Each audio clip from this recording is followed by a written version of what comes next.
How long do you think you can act so high and mighty, being an infertile woman? Just get out now. How long do you plan on making my beloved woman wait? It was a few weeks ago when my husband confessed to having a mistress and a hidden child.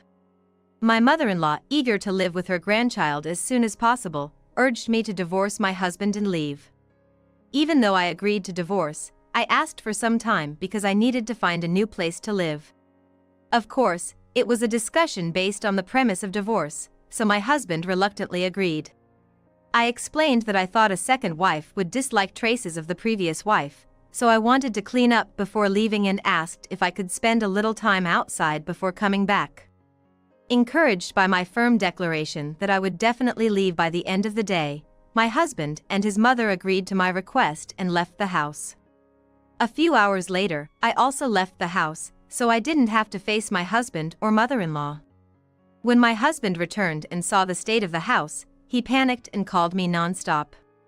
My husband and mother-in-law confronted me about my claims, leading to the revelation of an unbelievable truth.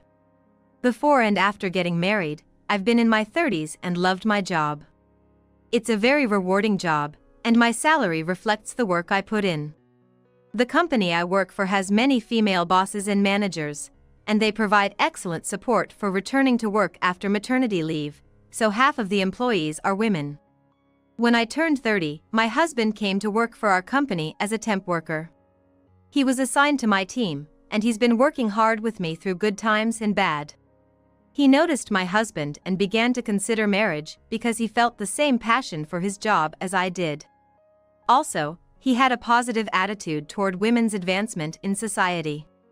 With him, I felt that even if I got married, I could continue with my beloved job. But my husband is younger than me, and he's also a temporary worker.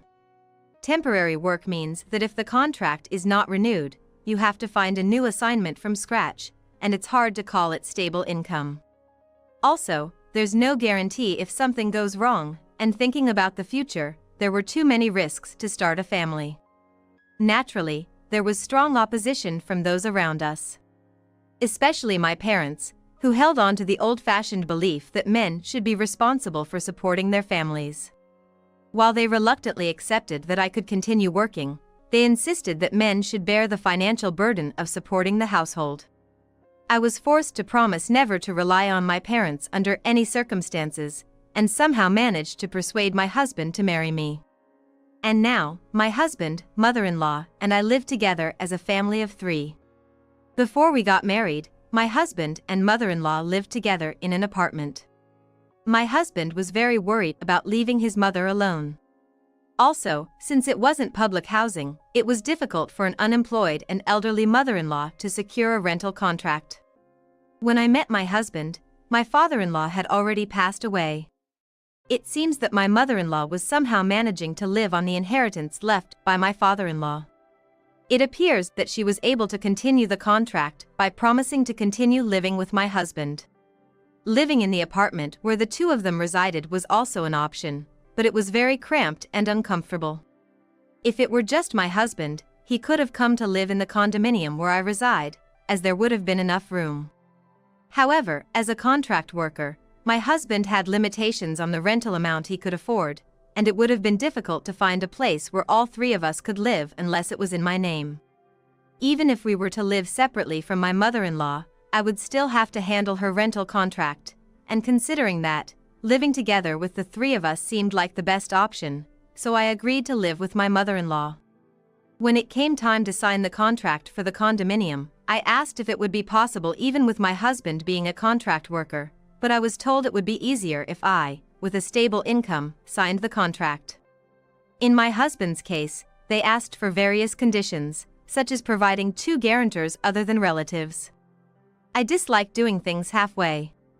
I wouldn't impose it on others, but I just can't settle without a sense of accomplishment that I did it properly within myself. While I'm the one married and earning outside to support the family financially, I didn't want to neglect household chores. I wake up earlier than anyone else to prepare breakfast, pack lunch for my mother-in-law, and do the laundry before heading to work. Even when I have to work late, I stop by the store on my way home to buy groceries and try to prepare dinner as much as possible. Seeing me like this, my mother-in-law often praises me, saying how lucky she is to have such a capable daughter-in-law. It's been 6 months since we got married. My husband is still a contract worker as usual. When we were getting married, my father asked him if he could become a full-time employee within 6 months. My husband once said, "I'll definitely make it," and reluctantly, my father agreed. It's been about 6 months since that promise, but are you going to become a full-time employee? Eventually. But your father hasn't even contacted me once since we got married. Promises are pretty much meaningless, aren't they? Well, that's how it goes. It was within my expectations. In the end, verbal promises often turn out this way. I've come to think that it's better for him to at least work as a contract employee than to just lounge around at home. Isn't it about time you started contributing to our living expenses, even just a little? I can't afford it because job hunting is expensive. Besides, didn't Mom say she's been covering our living expenses from Dad's inheritance? What? That's news to me.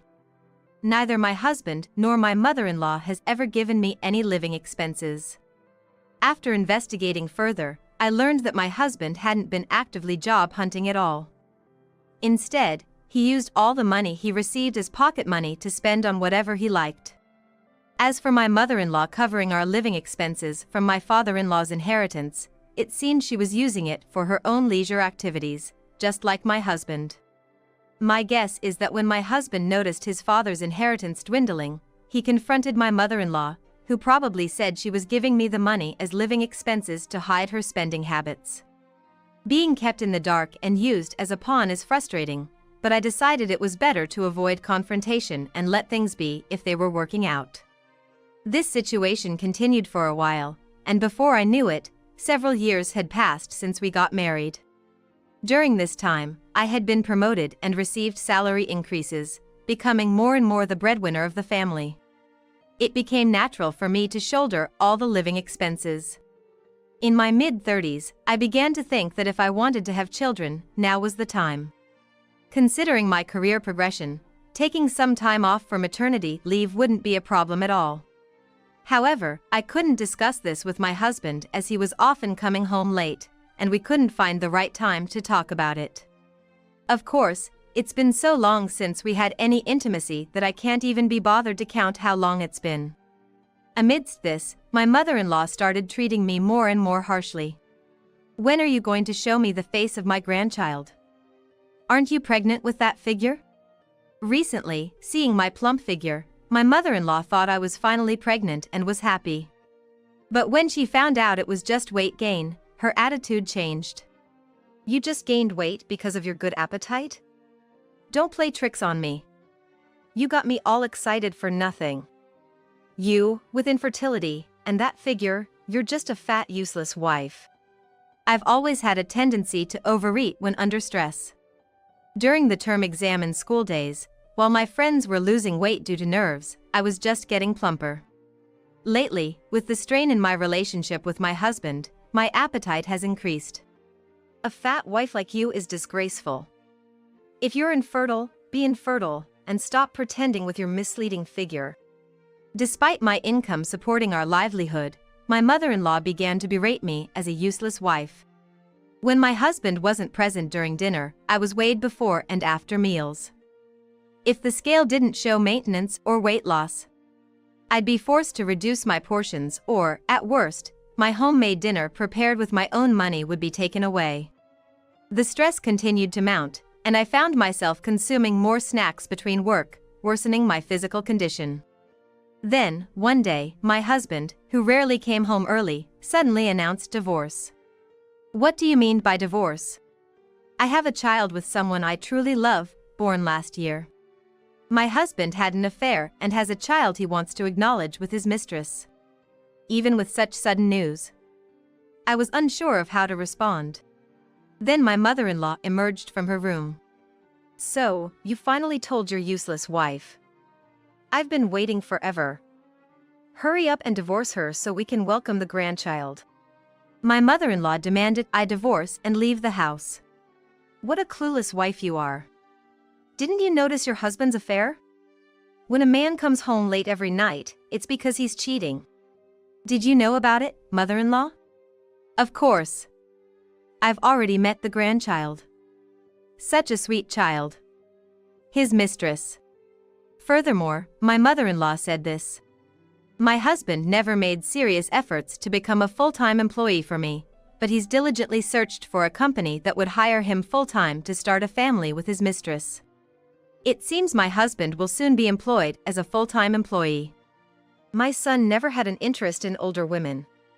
He married you out of curiosity, but he always complained that having an older wife was difficult. I knew I'd be resented if I lectured them. So I tried my best to avoid that as much as possible. If I pretended not to notice, and if everything in the house ran smoothly, then I thought that would be fine. But this is the result. If I had been more involved in my husband's work and it still ended up the same, then I shouldn't have endured the stress of holding back. With a heavy heart, I agreed to the divorce my husband proposed.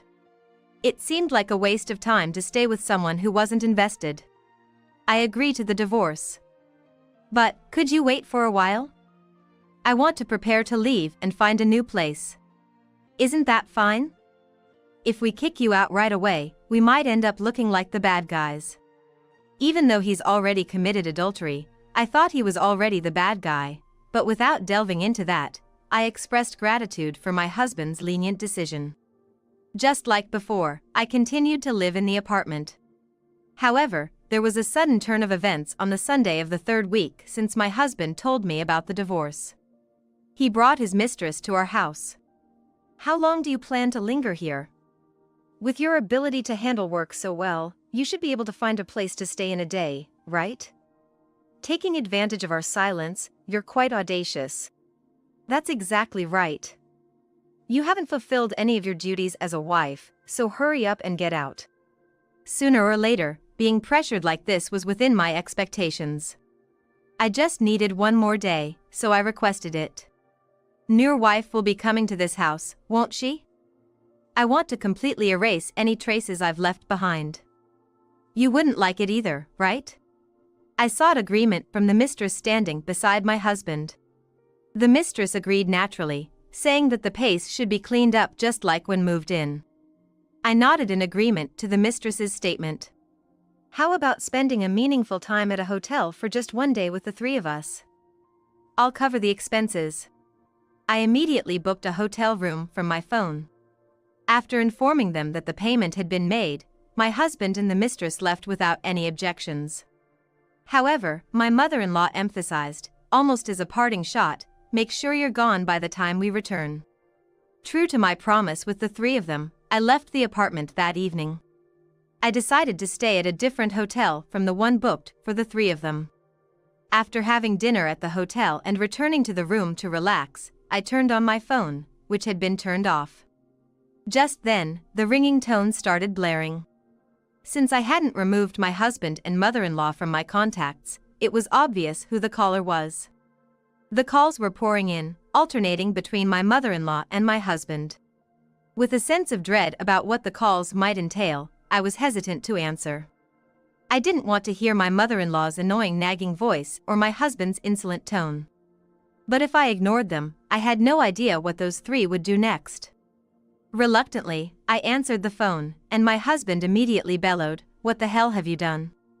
"What do you mean?" "When I got home, all the furniture was gone. Return all the stolen furniture immediately, you thief." Stolen furniture? Thief? I wanted to shout back that I was the one who bought all the furniture and they hadn't contributed a penny, but I knew getting emotional would be a loss, so I suppressed my feelings. I made an effort to remain composed and calmly conveyed the truth to them. "The rental contract for the apartment has also been terminated, so please vacate by the end of this month." "What? Who gave you the right to terminate it on your own?" "Yeah, that's right. By the end of this month? Isn't that tomorrow?" Furthermore, they complained that despite letting me stay for 3 weeks, I showed no gratitude, or demanded that I pay for the lavish hotel stay today. The hotel stay was their own doing, and I had nothing to do with it. I only paid for the hotel room. They insulted me, calling me stingy, a heartless wife, and so on. Since there was no point in listening to such insults, I hung up and blocked their numbers. The next day, when I finished work and left the office, my mother-in-law and husband were waiting for me outside, apparently having pressured the company to make me leave. However, the employee who answered the phone had refrained from connecting me, stating that I was currently in a meeting. It was simply because I had back-to-back meetings and discussions with clients all day, not an intentional avoidance. However, my mother-in-law and husband mistakenly believed that the company deliberately prevented them from reaching me, so they waited to catch me after work. "We finally caught you. You're not getting away now. Explain yourself. Return the furniture you took with you." In response, I explained that since I was moving out of that house, it was only natural for me to take my belongings with me. However, the two of them furrowed their brows and tilted their heads in confusion. I had the rental contract for that apartment in my name, and I was the one paying the rent. Furthermore, I personally selected and fully paid for all the furniture. Isn't it natural for me to take my belongings with me? Then, my husband suddenly brought up the concept of loan for use, as if he had researched it somewhere. He argued that although I was the tenant of the room, since I was cohabiting with my incapable mother-in-law and husband, it was as if I had lent them the furniture for free. It seemed like they were interpreting things quite favorably for themselves. I told them that if they wanted to pursue legal matters, I was willing to fight it out with the help of a professional. I also questioned whether people who couldn't even manage their own lives could afford to hire a lawyer. If they had that kind of money, it would be better spent on re-signing the apartment. Regardless, from now on, it would be my husband and mother-in-law who would be paying the rent. But can you afford to keep paying the rent for that apartment every month as a contract employee? Besides, the rent doesn't match your income, so I doubt you'll be able to re-sign the lease. The apartment we had been renting also had condominium units available for purchase. With a certain amount of savings, it should have been possible to buy one. I added that it also depended on how much inheritance my mother-in-law had left from my father-in-law, and then I attempted to leave. However, my husband blocked my path and prevented me from leaving. "You always make a fool out of me. That's what annoys me about you." Furthermore, my husband boasted that since he would soon become a full-time employee, renewing the apartment lease or buying a condominium wouldn't be a problem. He still didn't know the truth. As a final act of kindness, I suggested we continue the conversation elsewhere and escorted both of them into a taxi. We headed to the house of my late father-in-law's sister. My aunt-in-law was a very strict person who despised those who strayed from the right path or sought to live an easy life. Since my mother-in-law and husband tended to lean towards wanting an easy life and were weak to their desires, they had always found my aunt-in-law's strictness irritating and had a strong aversion to her. When I married a younger man with an unstable income, my aunt was the one who sympathized with me and occasionally deepened our friendship. In that context, I learned that when my husband was dispatched to the company where my aunt worked, along with my mother-in-law, he had asked to be hired as a full-time employee, but was refused. My aunt held a high position in the company, which was a well-known corporation that most people had heard of. This conversation took place after our marriage. I was surprised when my aunt told me about it because I had been unaware of the situation. When I asked why he wasn't hired, the reason was obvious, so it was a moment when I resigned myself to the fact that my husband's chances of becoming a full-time employee were slim. When I heard that my husband was almost hired as a full-time employee because he wanted to remarry with his mistress, I felt relieved along with surprise. But it turned out to be different. My husband had been job hunting using my aunt's name without her knowledge. Of course, neither my aunt nor I knew about it. It came to light when my husband used my aunt's name to apply for a job at a company where she had a long-standing personal and professional relationship. Upon learning this information, my aunt became concerned about my husband's behavior and conducted a thorough investigation into his conduct. As a result, my husband's old bad habits persisted, and in fact, they worsened as he grew older. When he was dispatched to the company where I work, I often saw him working diligently. His aspiration to become a full-time employee someday didn't seem like a lie. However, before he was dispatched to my company, he had his contracts terminated multiple times due to his poor attitude at work. There were even times when his contracts were terminated within a day. It seems that being dispatched to my company was his last chance. If he couldn't work without causing any problems until the end of the contract, he would have been removed from the dispatch register. The period when he worked alongside me was diligent, and it should have led to a contract renewal. However, perhaps it was difficult for him to work under his wife's supervision, so he chose not to renew the contract. He used to say that he wanted to gain various experiences before becoming a full-time employee. Due to his good performance at the time, it seems that he was dispatched to the major company where my aunt works. It was in the course of this investigation that it was discovered that my husband had a mistress. Knowing about the child between the two and that my mother-in-law also knew about it, my aunt seemed to have been deeply troubled. However, she believed I had the right to know, so she informed me of everything. Therefore, I had been aware that my husband would take some action sooner or later. I never expected him to bring up divorce in such a condescending manner. However, since my aunt informed me, I had been gradually preparing for divorce, so I felt relieved that she finally opened up about the secret. My aunt informed the company where my husband boasted of becoming a full-time employee of his misdeeds. She subtly let it be known to someone with whom she had both personal and professional connections, leaving the final decision up to them. However, she earnestly requested that if they decided not to change the decision to hire him, they should at least avoid hiring him based on her recommendation due to their relationship. The HR department of the company where my husband was supposed to work had a policy of not interfering in private matters, so they conveyed to my aunt that as long as he fulfilled his job responsibilities, they wouldn't rescind the offer. However, after conducting their own investigation into my husband's behavior, including the divorce controversy with me, they decided to rescind the offer and informed my aunt of their decision. Normally, an offer wouldn't be rescinded due to divorce.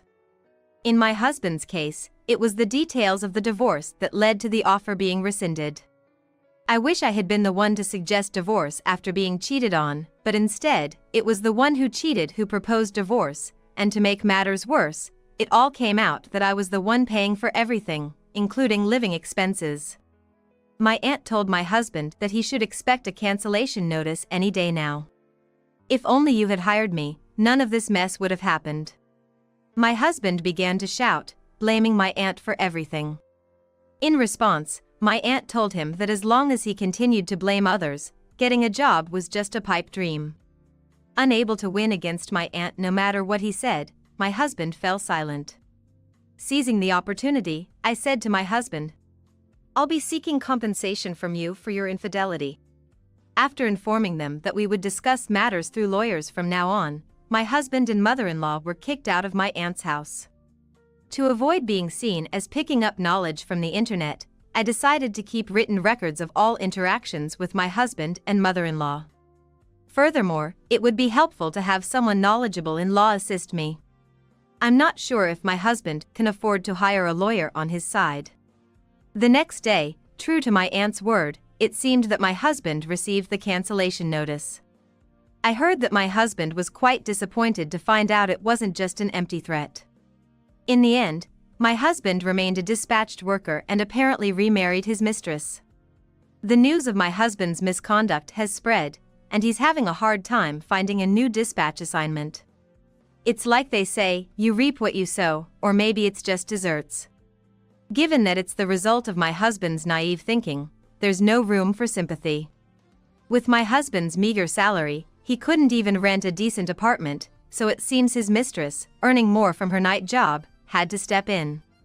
It seems they struggled to rent a place due to the nature of her nighttime work, but somehow managed to rent an apartment in her name.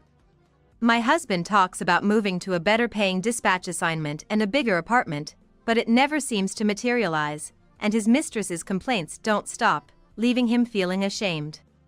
Living in a cramped room with no privacy for a family of 4, my husband's mistress often stays out due to her social commitments. My mother-in-law, who takes care of the children, has started to wonder why her grandchildren don't resemble my husband or his mistress as they grow older. Gathering what little inheritance my father-in-law left, we hired a private investigator to look into my husband's mistress, and what we found was shocking. She had another man on the side while dating my husband. This man was married, and it seems the mistress didn't tell him she was pregnant. Seeing my husband complain about his troubled marriage, the mistress saw him as an easy target and passed off her child as his. My mother-in-law confronted the mistress with the evidence, and the mistress flew into a rage, causing a big scene with my husband. It was undeniable that the child of the mistress bore a striking resemblance to the married man. Who do you think is supporting your sorry excuse for a life? Without me, you'd be struggling to put food on the table tomorrow. I'm leaving. I can't stand this impoverished life anymore. You can suffer and starve for all I care. It's too late for you to realize my worth later. The mistress left with her child to her parents' house. At the mistress's parents' home, they showered love and provided ample education for the child, recognizing the child's innocence, but they were extremely cold to the mistress who had returned after causing such havoc with her affair. With no place to stay, they kicked her out if she couldn't pay even a small amount for living expenses, so she ended up living in a shabby tent pitched in a corner of the yard.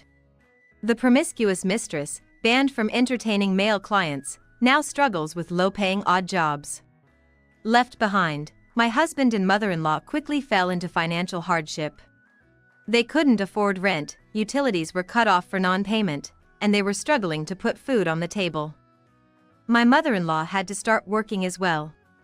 My husband remains a contract worker, and his old bad habits resurfaced, leading to frequent contract terminations. In addition to receiving compensation from my husband, the process of invalidating the recognition of his child is ongoing, but it seems to be stalled due to conflicts with the mistress. Recognized for my performance and enjoying newfound freedom as a single woman, there was talk of a transfer. One of the subsidiaries offered me the opportunity to take on the role of department head in a new department they were establishing, and I readily accepted. Grateful for the opportunity, I embraced the challenge and worked hard for about 5 years. I developed a good relationship with one of my colleagues who was also part of the project, and we got married a year later, blessed with children soon after. The project was a huge success, and I entrusted it to a reliable successor. Now, I am enjoying my maternity leave to the fullest, focusing on childcare. Upon my return to work, there are talks of offering me further advancement opportunities, and I feel like my future is still full of endless possibilities. I gave birth to a healthy baby girl. Give me a $5,000 baby shower gift. We're besties, right? Kelly, my best friend who I hadn't heard from in 3 years, suddenly got in touch. I was absolutely flabbergasted by her words. What? You got married? Yeah, I did. As I asked in surprise, Kelly replied cheerfully. I was about to congratulate her when she said, actually, the reason you guys never had kids must be because Michelle lacks sex appeal, freezing. Simon, my ex-husband, and they had a child together. Michelle?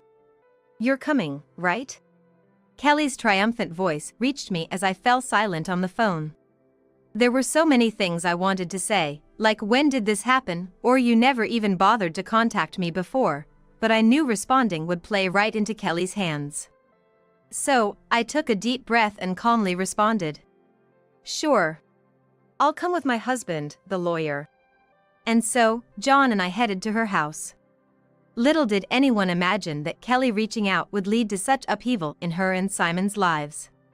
My name is Michelle. I was born and raised in a rural area of Kansas. I spent my school years there before moving to New York for work. Living alone in an unfamiliar place from a young age, I remember feeling very lonely without any friends. After work, it became my routine to call friends and family back home. Even years later, I never really got used to the environment and had no acquaintances outside of work. Then, a turning point came when I visited a coworker's house and met a man who was a friend of her husband. His name was Simon. Born and raised in New York, He worked as a doctor at a university hospital. Simon, being the same age as me, seemed very sophisticated and attractive to someone from the countryside like me. Simon took a liking to me as well, and soon after we met, we started dating and got married in the year we both turned 30. The first person I reported my engagement to was Kelly, my best friend since elementary school. We had gone to the same schools through middle and high school, essentially best friends. Kelly was the only child of a local politician, a pampered princess. She inherited her father's leadership qualities and decisiveness, but also had a tendency to always think she was the best, for better or worse. I, on the other hand, was indecisive and lacked confidence. That's why I always admired Kelly, who was confident and always took the lead. Even after moving and not seeing each other as much, my feelings of her being a precious friend didn't change after moving to New York. That's why she was the first person I called to announce my news. "Kelly? Guess what? I'm getting married." "What? No way. To that guy, Simon, was it?" I had, of course, talked to Kelly about Simon. Though they had never met, she knew his name and occupation. "Yeah, that's right. Marrying a doctor, huh? You hit the jackpot. That's amazing," Kelly exclaimed excitedly upon hearing my news, which made me laugh unintentionally. I laughed because I misunderstood her excitement as being happy for my marriage. It's not like that. And besides, doctors don't make that much money yet, and he doesn't have much savings, so it's not really marrying into money. But that's okay. I'm not marrying for money. That's why I casually denied Kelly's words. However, my response seemed to have struck a nerve with Kelly. She went silent for a moment, then said coldly, "What? Is that some kind of brag? Pretending to be modest? Oh, it's pure love, money doesn't matter? What? Besides, you've been saying you wanted to come back here, but you never did. And now you're marrying someone from there. It's like you've looked down on us country folks all along." Her tone was not warm or joking. Rather, it felt like she was looking down on me, which made me rush to respond. "That's not it at all. I really did want to come back, and I never thought I'd end up marrying someone here. But that's what happened. You got carried away thinking you're someone now that you're with a city guy. You'd have made a better impression if you were happy about marrying into money. That's not." Despite just announcing my marriage, Kelly seemed upset, and I didn't know what to do. "Enjoy your fancy wedding then. I'll be looking forward to the invitation." With those words, Kelly hung up, leaving me speechless. Did I say something so wrong? I immediately tried calling back, but she didn't answer. Even my texts went unanswered. After getting in touch with Kelly, I intended to share my marriage news with other friends, but I completely lost the mood for it. However, I couldn't bring myself to not invite Kelly to the wedding. Our parents have been acquaintances for many years. And besides, it wouldn't make sense to invite all other childhood friends but leave out Kelly, my best friend. Despite reaching out to her multiple times after that phone call, I never got a reply. The wedding invitation was returned without any message, only a checkmark indicating her attendance, which was a simple gesture. Appalled by Kelly's immaturity, I planned to apologize at the wedding for my poor communication and decided it would be best to naturally distance myself from her moving forward. Then came the wedding day. Kelly showed up in an extravagant outfit, acting as if our previous conversation never happened, and cheerily approached me with her friends. "Look at you! Simon is quite the looker. I was imagining some unsociable geek since you said he was a doctor," she blurted out, leaving me dumbfounded. Simon, who was by my side, laughed upon hearing her. "Well, you must be Kelly, right? Thanks. Take good care of Michelle for me, and feel free to visit us in New York anytime," he said, surprising me yet again. Despite being aware of the situation between Kelly and me, including my plans to keep a distance, Simon inviting her to stay in touch made it impossible to maintain that distance. "Really? Thank you. I've been looking forward to meeting Simon, and I'm counting on you too," Kelly said, making herself overly familiar with a light touch. Kelly's behavior made me uncomfortable. But I couldn't say anything that might ruin the wedding day and managed to force a smile through the situation. Kelly's solo performance continued. She went from one of Simon's doctor colleagues to another, making her presence known. From the head table, I watched nervously as her actions could easily be misconstrued as being on the hunt for men. Which was particularly embarrassing considering some guests were Simon's seniors and bosses. Having my friend act inappropriately towards my husband's colleagues was the last thing I wanted on our wedding day. I was drained by the end of it. But the thought of not seeing Kelly for a while brought me a bit of peace. However, my peace was short-lived. "Michelle! I'm here for a visit." Kelly started coming to our house once a month, insisting on staying for at least 2 nights each time. "Simon, you're so funny." It's fun for me too when Kelly visits. They would start their drinking sessions, leaving me to clean up afterwards since I don't handle alcohol well. Naturally, preparing snacks and drinks also became my responsibility since Kelly wouldn't bring anything. After a year of this routine, I expressed my feelings to Simon. "I'm thinking about asking Kelly not to come over anymore. It's a burden on you to always be entertaining, and honestly, preparing the guest room and shopping is hard on me." To which Simon responded, "It's rare for a friend to come visit from her hometown just to see you. Don't say things like that. I'm okay with it, so let's keep welcoming her." It seemed Simon had forgotten about my desire to distance ourselves from Kelly, making me feel like the villain. Despite several discussions about my concerns regarding Kelly with Simon, he never took my concerns seriously. I started feeling sick a few days before Kelly's monthly visits, and I began to dislike both her presence and myself for feeling this way. Our marriage, though generally happy, was strained by arguments over Kelly. One day, when Simon was out, Kelly was at our place. We ended up drinking together in the evening. "Non-alcoholic again? You're not pregnant, right? Just drink." "Yeah, but I'm not good with alcohol." "So, no pregnancy yet?" Kelly asked abruptly. Her nonchalant manner of broaching such a sensitive topic forced me to laugh it off. "Yeah. We're hoping. Maybe you're not attractive enough as a woman? You better hurry up before it's too late for a safe pregnancy," she said, laughing as if it was a joke. Annoyed by her rudeness and the implication that attractiveness had anything to do with it, I snapped back. "What about you? You're the same age and not even married, yet you're quick to judge others?" "Huh? What's that tone? You think you're better than me because you left the countryside?" "I didn't say that." Without anyone to stop us, our argument escalated. Kelly, as if ready to pounce, slammed the table. "Don't get too cocky just because your husband is a doctor. If you had married someone with a higher income, like a congressman or a lawyer, like my dad, maybe then. But you used to mock Simon for his low income." "That's not." It was then Simon returned home. At the worst possible time. He looked at me suspiciously, frowning. "Is what Kelly just said true?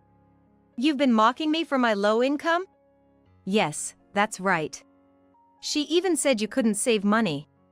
Kelly chimed in, and Simon turned his glare towards me, believing her words. "It's a misunderstanding. Yes, when Kelly accused me of being after money, I did say your income wasn't that high yet, but it wasn't a complaint. I never meant it in a bad way." "Even so, that would hurt Simon's pride, wouldn't it? Can't you understand that?" Kelly interjected, obviously trying to side with Simon and pit him against me. I ignored Kelly. Clearing up the misunderstanding with Simon and repairing our relationship was more important to me. Simon was silent for a moment, then sighed. "But honestly, we can't say our relationship has been going well. Like Kelly said, my pride is hurt. We need to talk about our relationship." "That's not." Next to a smirking Kelly, I sincerely apologized to Simon. I told him I didn't fall for him because he was a doctor and that my feelings for him were genuine. However, Simon only said he was disillusioned with me. Eventually, we ended up divorcing. I tried to prevent it, but Simon's feelings wouldn't change. So, for his new beginning, I reluctantly accepted the divorce. 3 years had passed since our divorce was finalized. I had no contact with Simon or Kelly during that time. Some friends asked why I wasn't in touch with Kelly either, but after witnessing the crisis in my marriage and seeing Kelly side with Simon, I couldn't bring myself to contact her. Then one day, a call came from Kelly's number, which I had saved in my phone. Hesitantly, I answered. "How have you been?" I was taken aback by Kelly's unchanged demeanor after 3 years. "I gave birth to a healthy baby girl. Give me a $5,000 baby shower gift." "We're besties, right?" she said, shocking me. "What? You got married?" "Yeah, I did," Kelly replied cheerfully. As I was about to congratulate her, she said, "Actually, the reason you guys never had kids must be because Michelle lacks sex appeal," freezing me in my tracks. "Huh? I, and even Simon, are happy to see Michelle after so long." That's when I realized. Kelly had somehow ended up marrying Simon and they had a child together. "Michelle? You're coming, right?" Kelly's triumphant voice reached me as I fell silent on the phone. There were so many things I wanted to say, like "When did this happen?" or "You never even bothered to contact me before," but I knew responding would play right into Kelly's hands. So, I took a deep breath and calmly responded. "Sure. I'll come with my husband, the lawyer." "What? So you married Simon, meaning you're living here now?" "Oh. Yeah, we're living in New York." "Great. Then give me your address. I'll come visit," I continued, taking Kelly by surprise with my response. After getting her address and avoiding further questions, I quietly ended the call. A month later, on the weekend, I decided to visit the address Kelly gave me. I hadn't asked when the baby was born, but if she contacted me right after the birth, the baby must still be a newborn. Considering it might be a difficult time, I waited about a month before visiting. On the way there, I spoke to my husband, John, who was driving. "Sorry for the trouble, especially on your day off." John shook his head with a smile. "No worries at all. Actually, I had remarried about a year ago. We met through a popular dating app. John might not be considered conventionally handsome, but he's a very kind person. We hit it off right away after meeting. After we started dating, I learned about John's job. I was surprised. Turns out, his job was as a lawyer. John had left the profession and income fields blank because he wanted to meet someone who saw him for who he was, not for his job. I did wonder why those fields were blank, but sometimes people leave them empty. So I didn't think much of it. "Do you want me to put the address in the GPS? Do you know where it is?" When we stopped at a red light, John, who was driving, asked. I took out the note to check the address and caught my breath.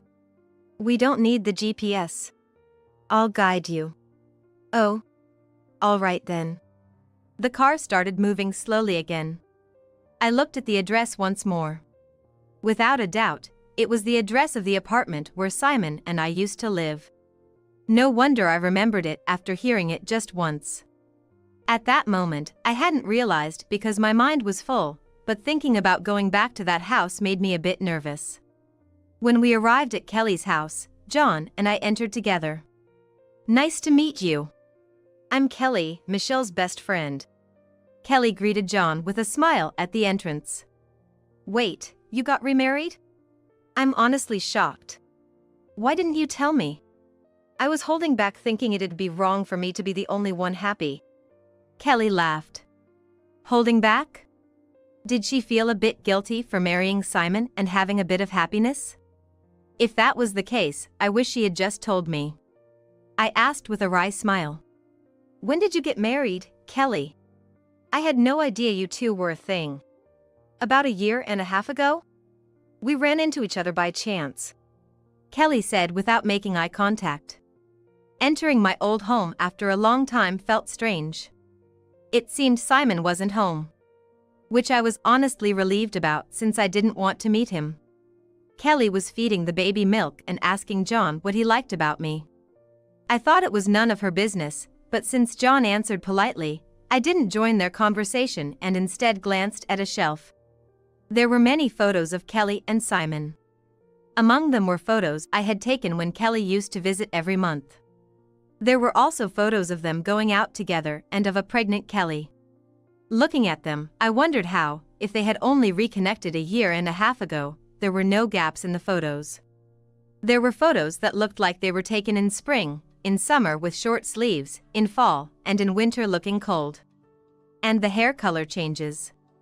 Considering the photos I took over 3 years ago, there seemed to be no year and a half gap.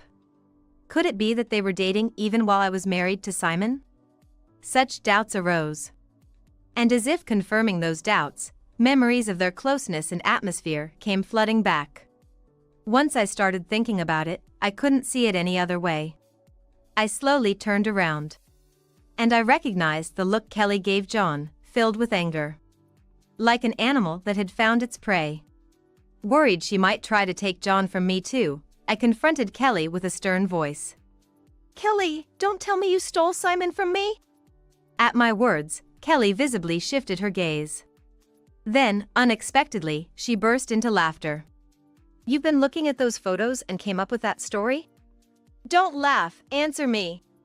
To think you didn't notice until now, you're really foolish. But, thanks to that, Michelle, you got to meet John, right?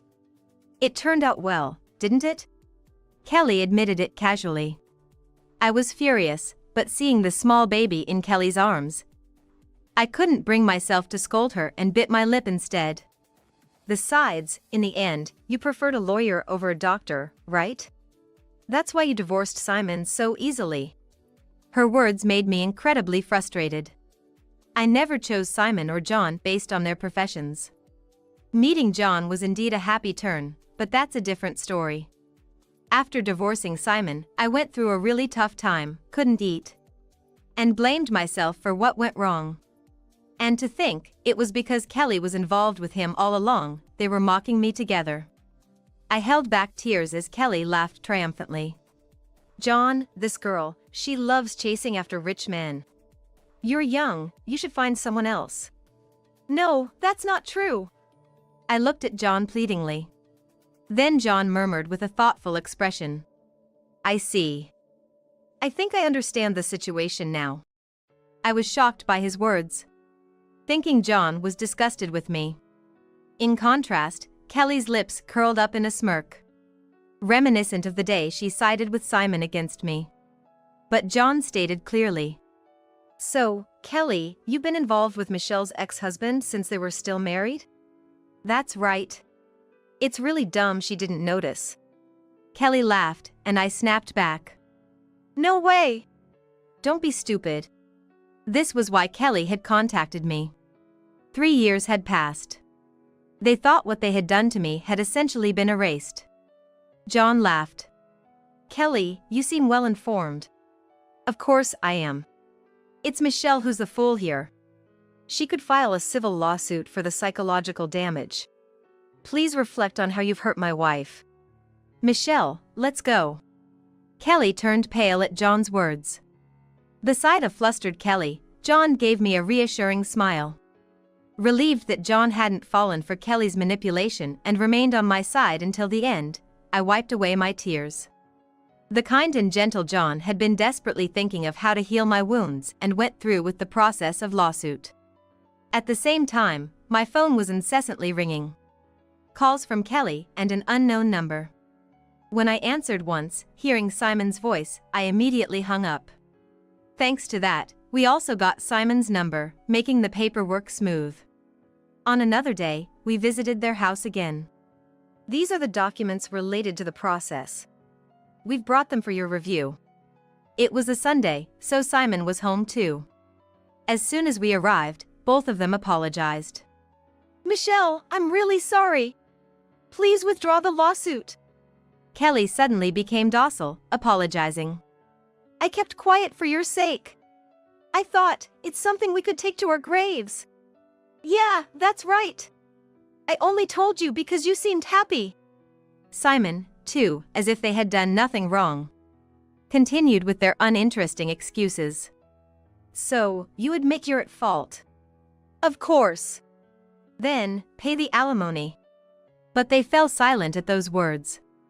The apology was meaningless without action. John began to explain the alimony.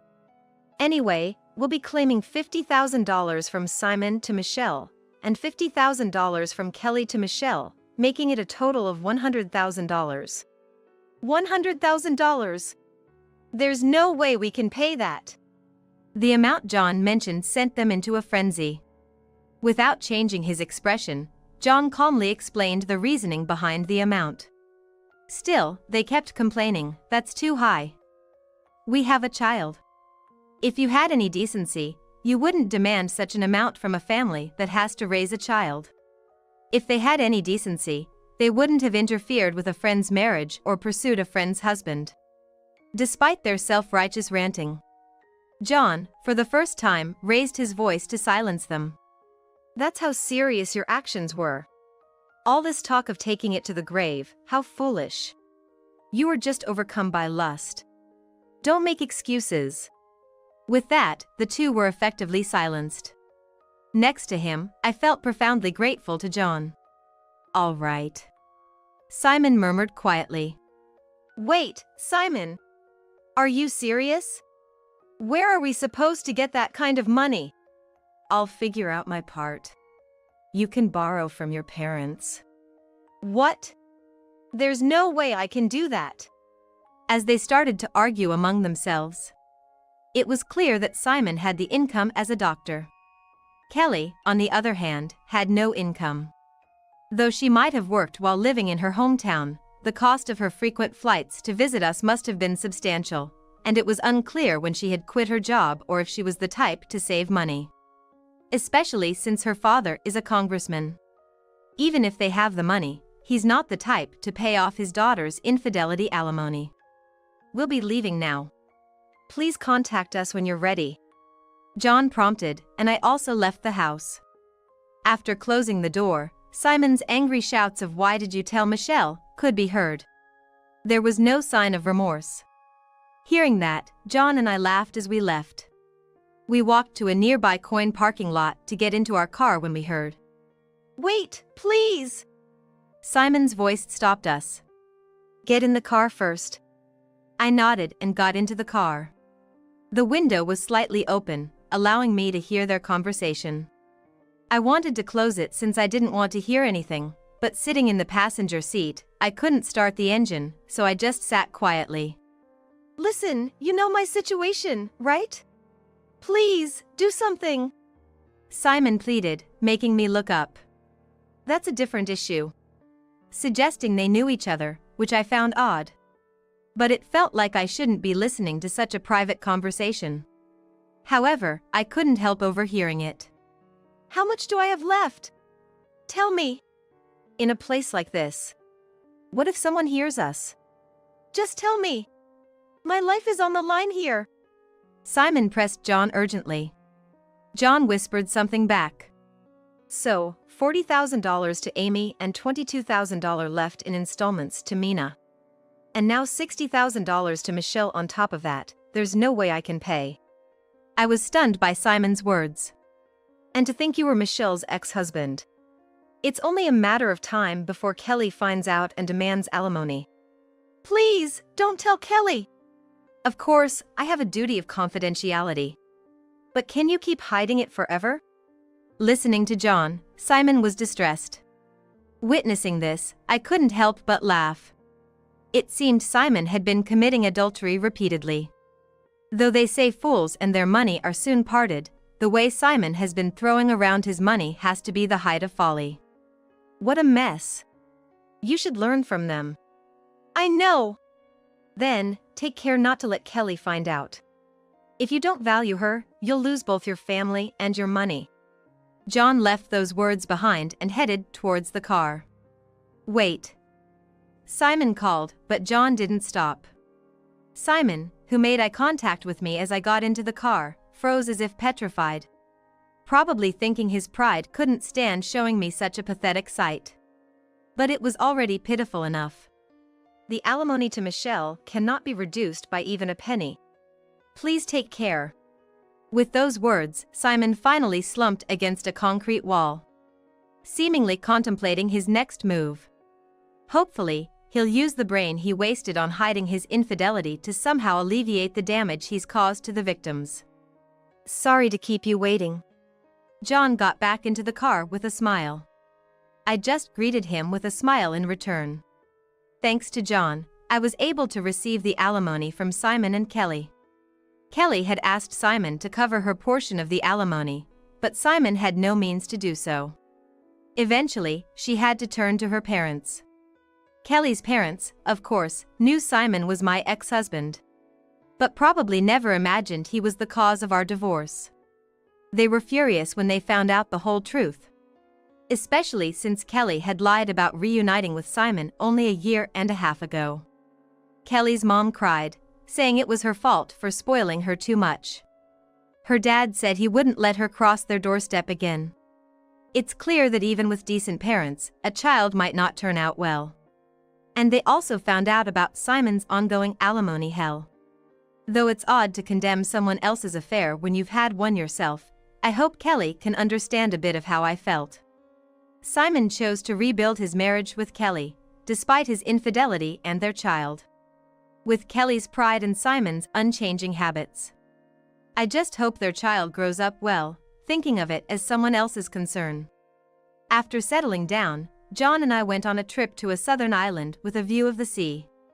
A place that seemed to heal all the hardships and wounds of the past. I'm of an age where having children might not be possible.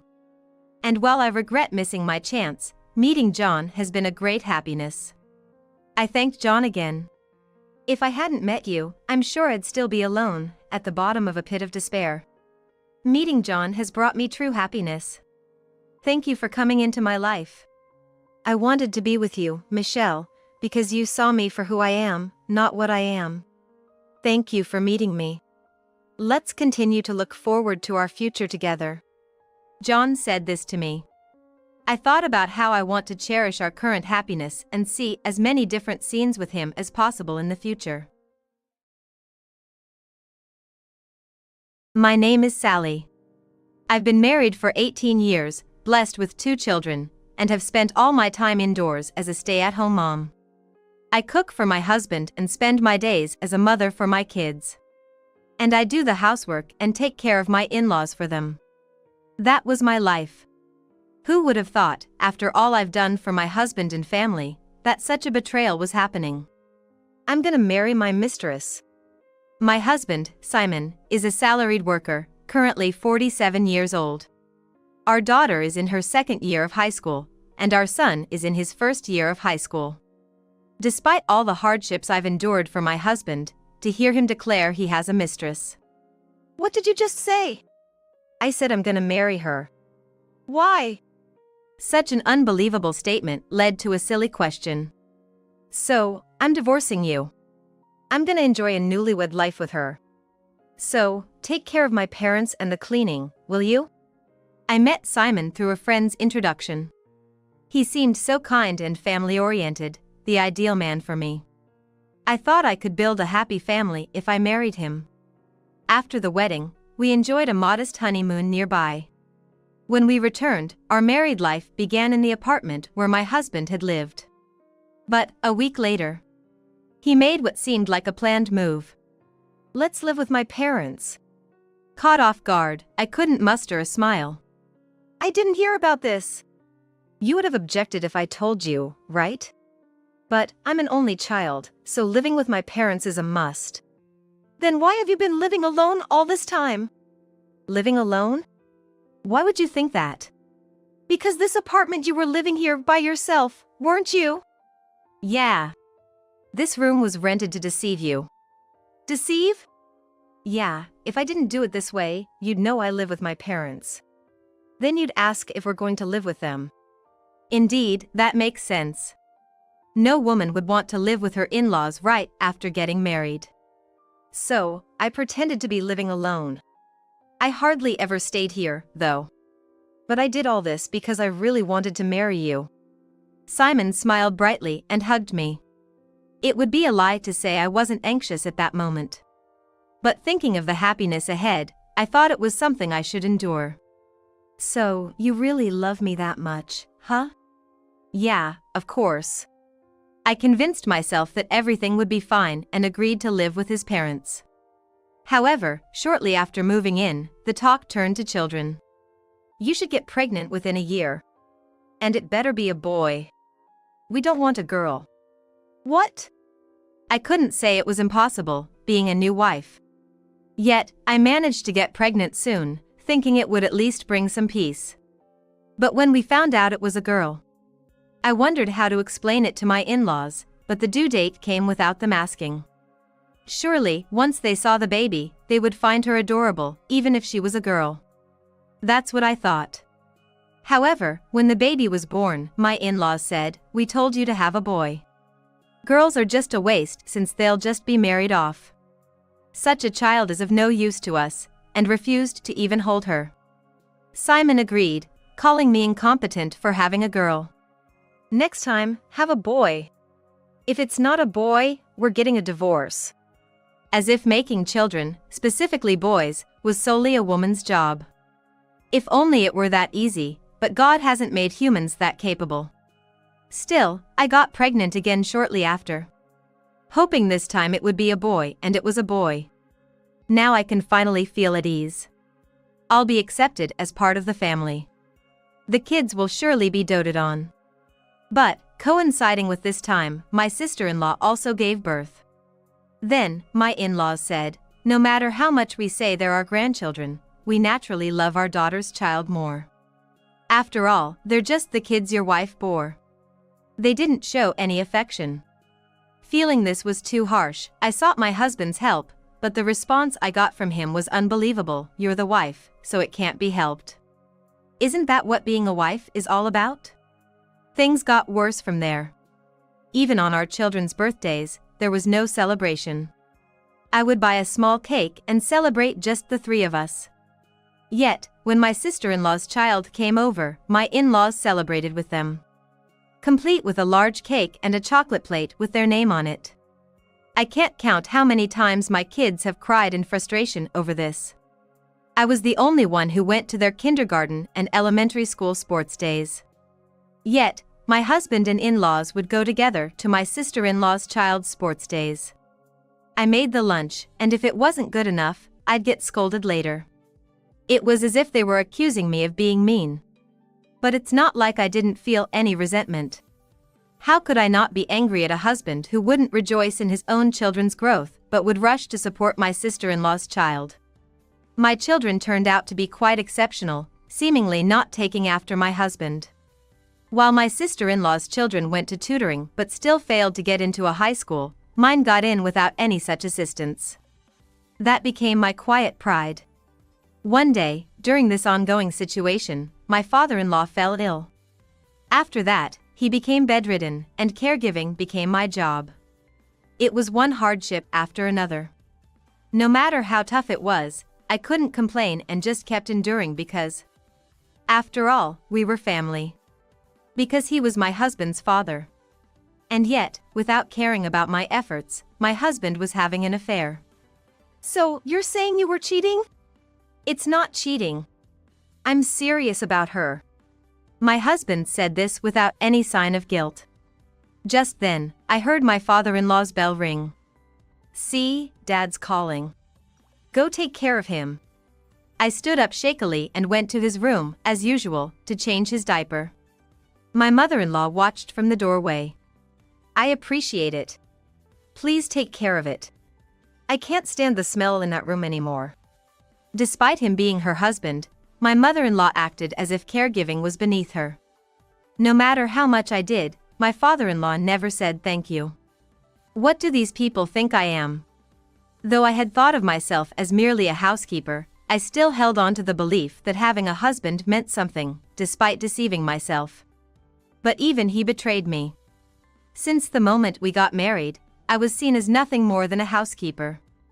And yet, I worked so hard. Like a clown. After taking care of my father-in-law and calming down, I returned to where my husband was. Thinking I would just let things slide without saying anything, he waited for me as if nothing had happened. But there, a divorce paper was prepared. All right, then sign this. Wait a minute. If you don't explain properly, I can't sign it. Huh? I've explained properly. I have a mistress. I'm gonna live with her, and we're getting a divorce. I'm counting on you to keep taking care of my parents. Well, that's the gist of it in bullet points. When did this start? How long have you been seeing this mistress? Let's see, about 3 years ago. 3 years ago, memories came flooding back. That was when my husband started coming home late. He'd say he was busy with work. And at other times, he'd complain about the kids going through a rebellious phase. After that, not only did he come home late, but there were also nights he didn't come home at all. The word affair started to creep into my mind, but I dismissed it, thinking, who would want to date a man in his 40s? Taking advantage of my silence, my husband's nights out increased, and he seemed to enjoy his days, while I felt like I was killing my emotions. How old is she? 30. Young, huh? A big difference from you. Why would such a young woman want to be with my husband? It's unthinkable. Is she being deceived? Aren't you being deceived? She's not that kind of person. It's hopeless. He's too far gone, completely sunk in love. She loves me. She tells me she loves me. That's why I want to marry her. So we can have a happy married life together. My husband seemed happy talking about it, but it made me feel sick. It's like the man in front of me had turned into some unrecognizable monster. Understand? Now, sign it. You wouldn't want to stay married to a man who has a mistress, right? He's right. I have no desire to stay with such a scumbag. But I can't bring myself to sign the divorce papers. Why is that? Maybe it's my last act of defiance. Why now? After 3 years of being together, why bring up divorce now? To tell you the truth, I wanted to marry her much sooner. But there were the kids to think about. 3 years ago, the youngest was just entering middle school. So, I thought I'd wait until they were at least in high school. So, it was patience. Yeah, living with you was nothing but endurance for me. But you were always emotionless, like a robot, easy to mistake for a housekeeper, which, I guess, worked out in that respect. So, it was you all along. See? There's no need to keep up this housekeeper and husband act forever, right? Let's get divorced. You seem happy about it. Of course. Once you sign this, I'll be free. I've regretted not being able to remarry sooner because I was tied to you. So you've regretted it? I regret marrying you. It was a marriage based on deceit, yet I endured, telling myself not to divorce. And yet, you act as if you're the victim. You never even cared for the kids. My husband is pushing the pen towards me, urging me to write quickly. What if I don't write here? He would keep insisting. Hurry up and divorce. It's a painful thing for me too.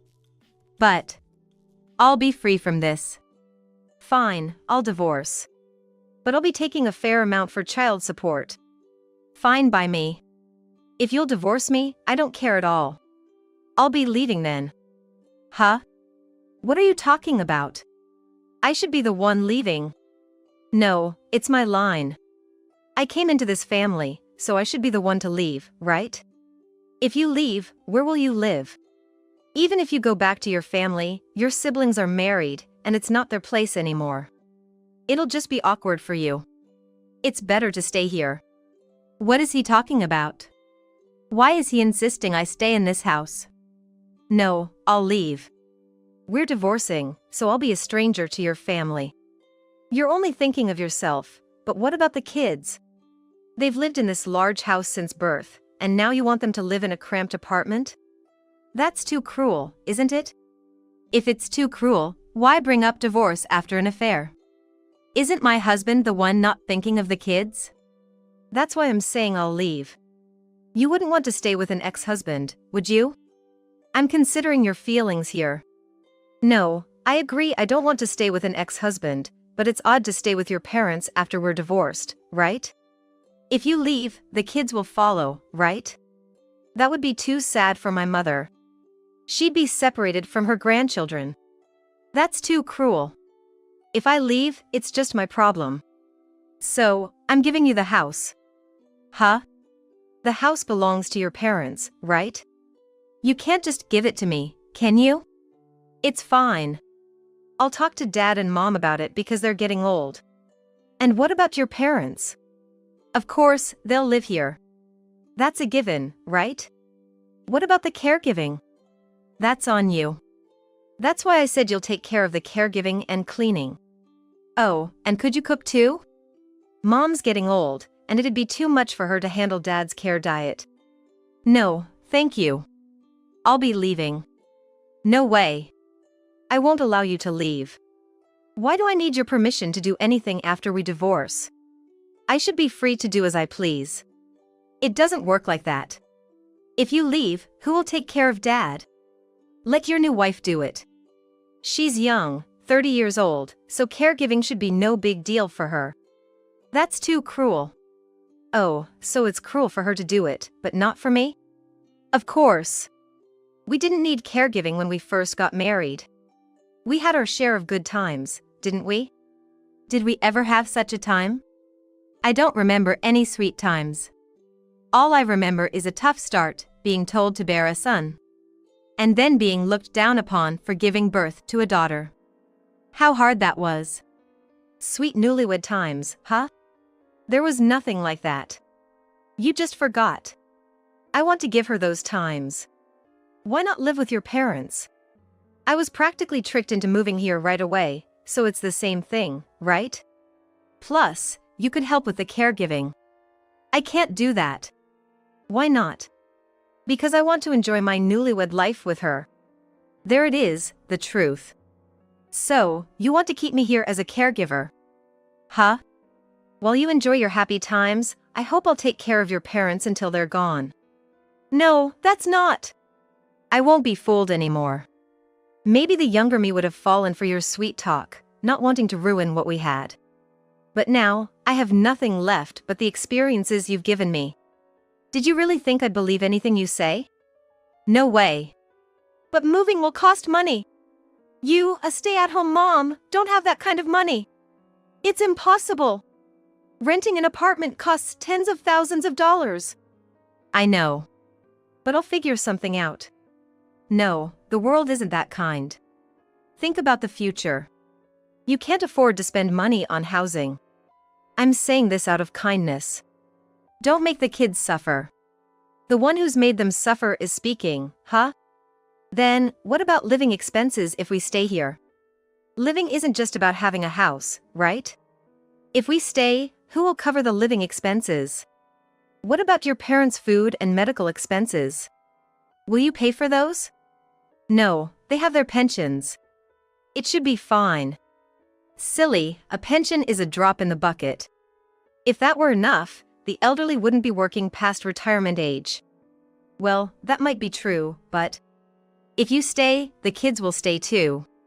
They can continue living in a big house, and Dad and Mom won't have to be separated from their grandchildren. I'll get to live with her, and everyone will be happy, right? Everyone? Am I included in that everyone? It doesn't sound like it. You're just thinking of yourself as the victim. A victim? Isn't that what I am? My husband cheats, plans to remarry, our children were never cherished, and I've done all the caregiving alone. And just when I thought I could be free, you scheme again. If I'm not a victim, then what am I? Don't be so negative. Anyway, I'm leaving. If you leave, it'll just be Dad and Mom here. They're not my parents. After all we've done for you? What you've done is for yourself. If you stay, everyone will be happy. I'm getting remarried. My loud outburst brought my mother-in-law running, who glared at me. What are you doing? Such disrespect towards your husband, that's the lowest for a wife. See, I'm the lowest wife. You wouldn't want to be with someone like me, right? Mom, we've decided to divorce. Oh, is that so? Yeah, and I'll be leaving. I'll live with her. What about Dad's caregiving? Sally will handle it, so it's all good. Huh? Yes. That'd be a relief. It'd be troublesome if we lost our housekeeper. Joking, right? I'm leaving. You just made it clear, didn't you? I was nothing but a housekeeper to you. I have no intention of being a free housekeeper after divorce. What are you saying?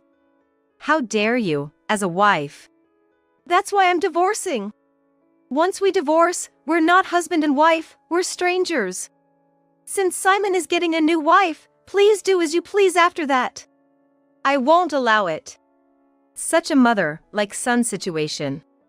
Even if you don't allow it, once we're divorced, we're strangers. If you're leaving, leave the grandchildren behind. Why would I do that? The girl can be used for caregiving. The boy will earn a living later. We need both. Children aren't tools. If you need someone for caregiving, use Simon. He's getting a young wife, so she should be capable enough for caregiving, right? A high school student might not be reliable enough for caregiving, don't you think? I refuse. I said I'm going to live with her. So it's either Sally stays or the grandchildren stay here. Devil. You can't seriously think that will work. Don't worry, the kids will say they want to stay here. Where does that confidence come from? Well, we've been a family until now. You might have been a stranger, but those kids are family. Huh, is that so? Amazing, your selfishness. If the kids really say they want to stay, I won't object. But if they decide they want to leave this house with their own will, I'll take them with me. What kind of woman are you? The next day, I contacted my daughter and son, and we agreed to meet after school. Excited for our first outing as just the three of us in a long while. We decided to go to a newly opened cafe. The ambience was great. Inside, we engaged in light conversation before I broached the main topic. Actually, I've decided to get a divorce. The sudden news seemed to stun them momentarily. I expected confusion. But their response was surprisingly supportive. I think it's good, Mom. You've worked hard. I agree. Yeah, me too. Dad must have crossed the line, huh? Truly, my two public high school straight pass kids. Unsurprisingly supportive. Acknowledging the inevitability. And the real reason, asked my daughter, to whom I revealed Simon's plans to remarry his mistress. Gross. Dad's an idiot for remarrying a 30-year-old woman? Well, if she's willing to do the caregiving, it's totally fine by me. She'll probably run away crying, though. Can't wait to see how it turns out. Anyway, we're with you, Mom. Even if life gets tough, we'll help out with part-time jobs. So, let's stick together. Empowered by my kids' robust support, I felt at ease. Really, after never being cherished by them, they think you'd stay for caregiving? Ridiculous. Right. Even the New Year's money was a joke. Never felt appreciated by the grandparents. Why would they think we'd work for them? Absurd. Exactly. With no affection or gratitude shown, how could they expect us to serve them? Completely unfathomable. After discussing with my kids, I called home to inform them of our decision. My brother offered to let us stay with him until we found a place. Relieved about housing, I returned to the in-laws to pack. Upon my return, my mother-in-law, pretending to be concerned about our absence, confronted me. Sally, where have you been? We were worried. There's dinner to prepare and Dad's diaper to change. You were nowhere to be found. Concerned for yourself, weren't you? Not at all. After yesterday's divorce talk, I was worried you'd taken the kids somewhere. That's what worried me. So, you were planning to make me do the caregiving? Ridiculous. I won't stay in this house to provide care. How can you say that? I refuse to stay and work for you all in this house. Even John agrees. You've been influenced by this woman. Not influenced. We just don't like the idea. We're leaving. Hey! How can you say that to Grandma? She's someone important who raised us. The one who really raised us is Mom. Grandpa and Grandma never did anything for us. The only thing they taught us is that the world is full of injustices. We learned that firsthand. And Dad, you were raised by them, but you're leaving them behind too? Aren't your actions contradicting your words? What? Talking back to your parents. What parents? Cheating with a younger woman and planning to remarry, dumping everything on Mom. Disgusting. I can't see such a person as a parent. What did you say? Anyway, we're leaving. We have to sort out our things, so move. You're just saying that because Mom told you to, right? That's why you're talking like this? No, this is our decision. We've seen Mom suffer all this time. It's the natural choice, don't you think? Fine. If you want to leave, then leave. But in return, I won't pay any child support. Suit yourself. Don't say things like that. Please. Suddenly, my mother-in-law started begging. I'm sorry, I beg you. It'll be trouble if Sally leaves. Who will take care of Dad? Leaving the two elderly behind is just too cruel. Please reconsider. Seeing my mother-in-law begging, I thought the kids might waver, but they just laughed scornfully. Thinking apologizing like that will make everything okay? No way. Grandma! What? Michelle, you'll stay, won't you? Wow, Grandma calling me for the first time ever. Creepy Grandma, too late now, good luck. What brats? It's okay, Mom. No need for child support or property division. If that's okay with you, then leave. Is that so? Do as you please. But we'll be hiring a lawyer. And we'll make sure to get everything we're entitled to. You think you can afford a lawyer? The moment you leave this house, you'll be struggling. How can you even afford that? Unfortunately for you, I just spoke to my brother, and he said I could come back home. He also promised to cover the lawyer's fees, so you don't have to worry. We'll make sure to get everything. And we'll be claiming alimony from your mistress too, so brace yourself for a gloomy future. Hey! I wasn't told about this. Talk to our lawyer from now on. Let's get packing. Oh, and please have your kind and young wife take care of the caregiving. After packing, we moved back to my family home. My brother and his wife welcomed us warmly. Thanks to their support, we quickly hired a lawyer and managed to get child support and property division settled in full. Simon's savings were wiped out as a result. We also claimed from his mistress, leaving Simon in a tough spot. But we managed to rent a flat early on. Simon, despite his drained savings, boasted it'd be okay since he was working. He moved into his mistress's flat, but caregiving proved too much for his mother alone. After constant complaints of pain, he and his new wife had to move in with his parents. However, the new wife, furious about not being informed, left within a month. Struggling to juggle work and caregiving, Simon eventually quit his job. Soon after, his finances plummeted, forcing him to sell the house at a loss, and even his application for welfare was denied. Working only at night while his parents slept, he became gaunt, a shadow of his former self. Meanwhile, I found a job through friends. Though living in a small flat, we're enjoying our days.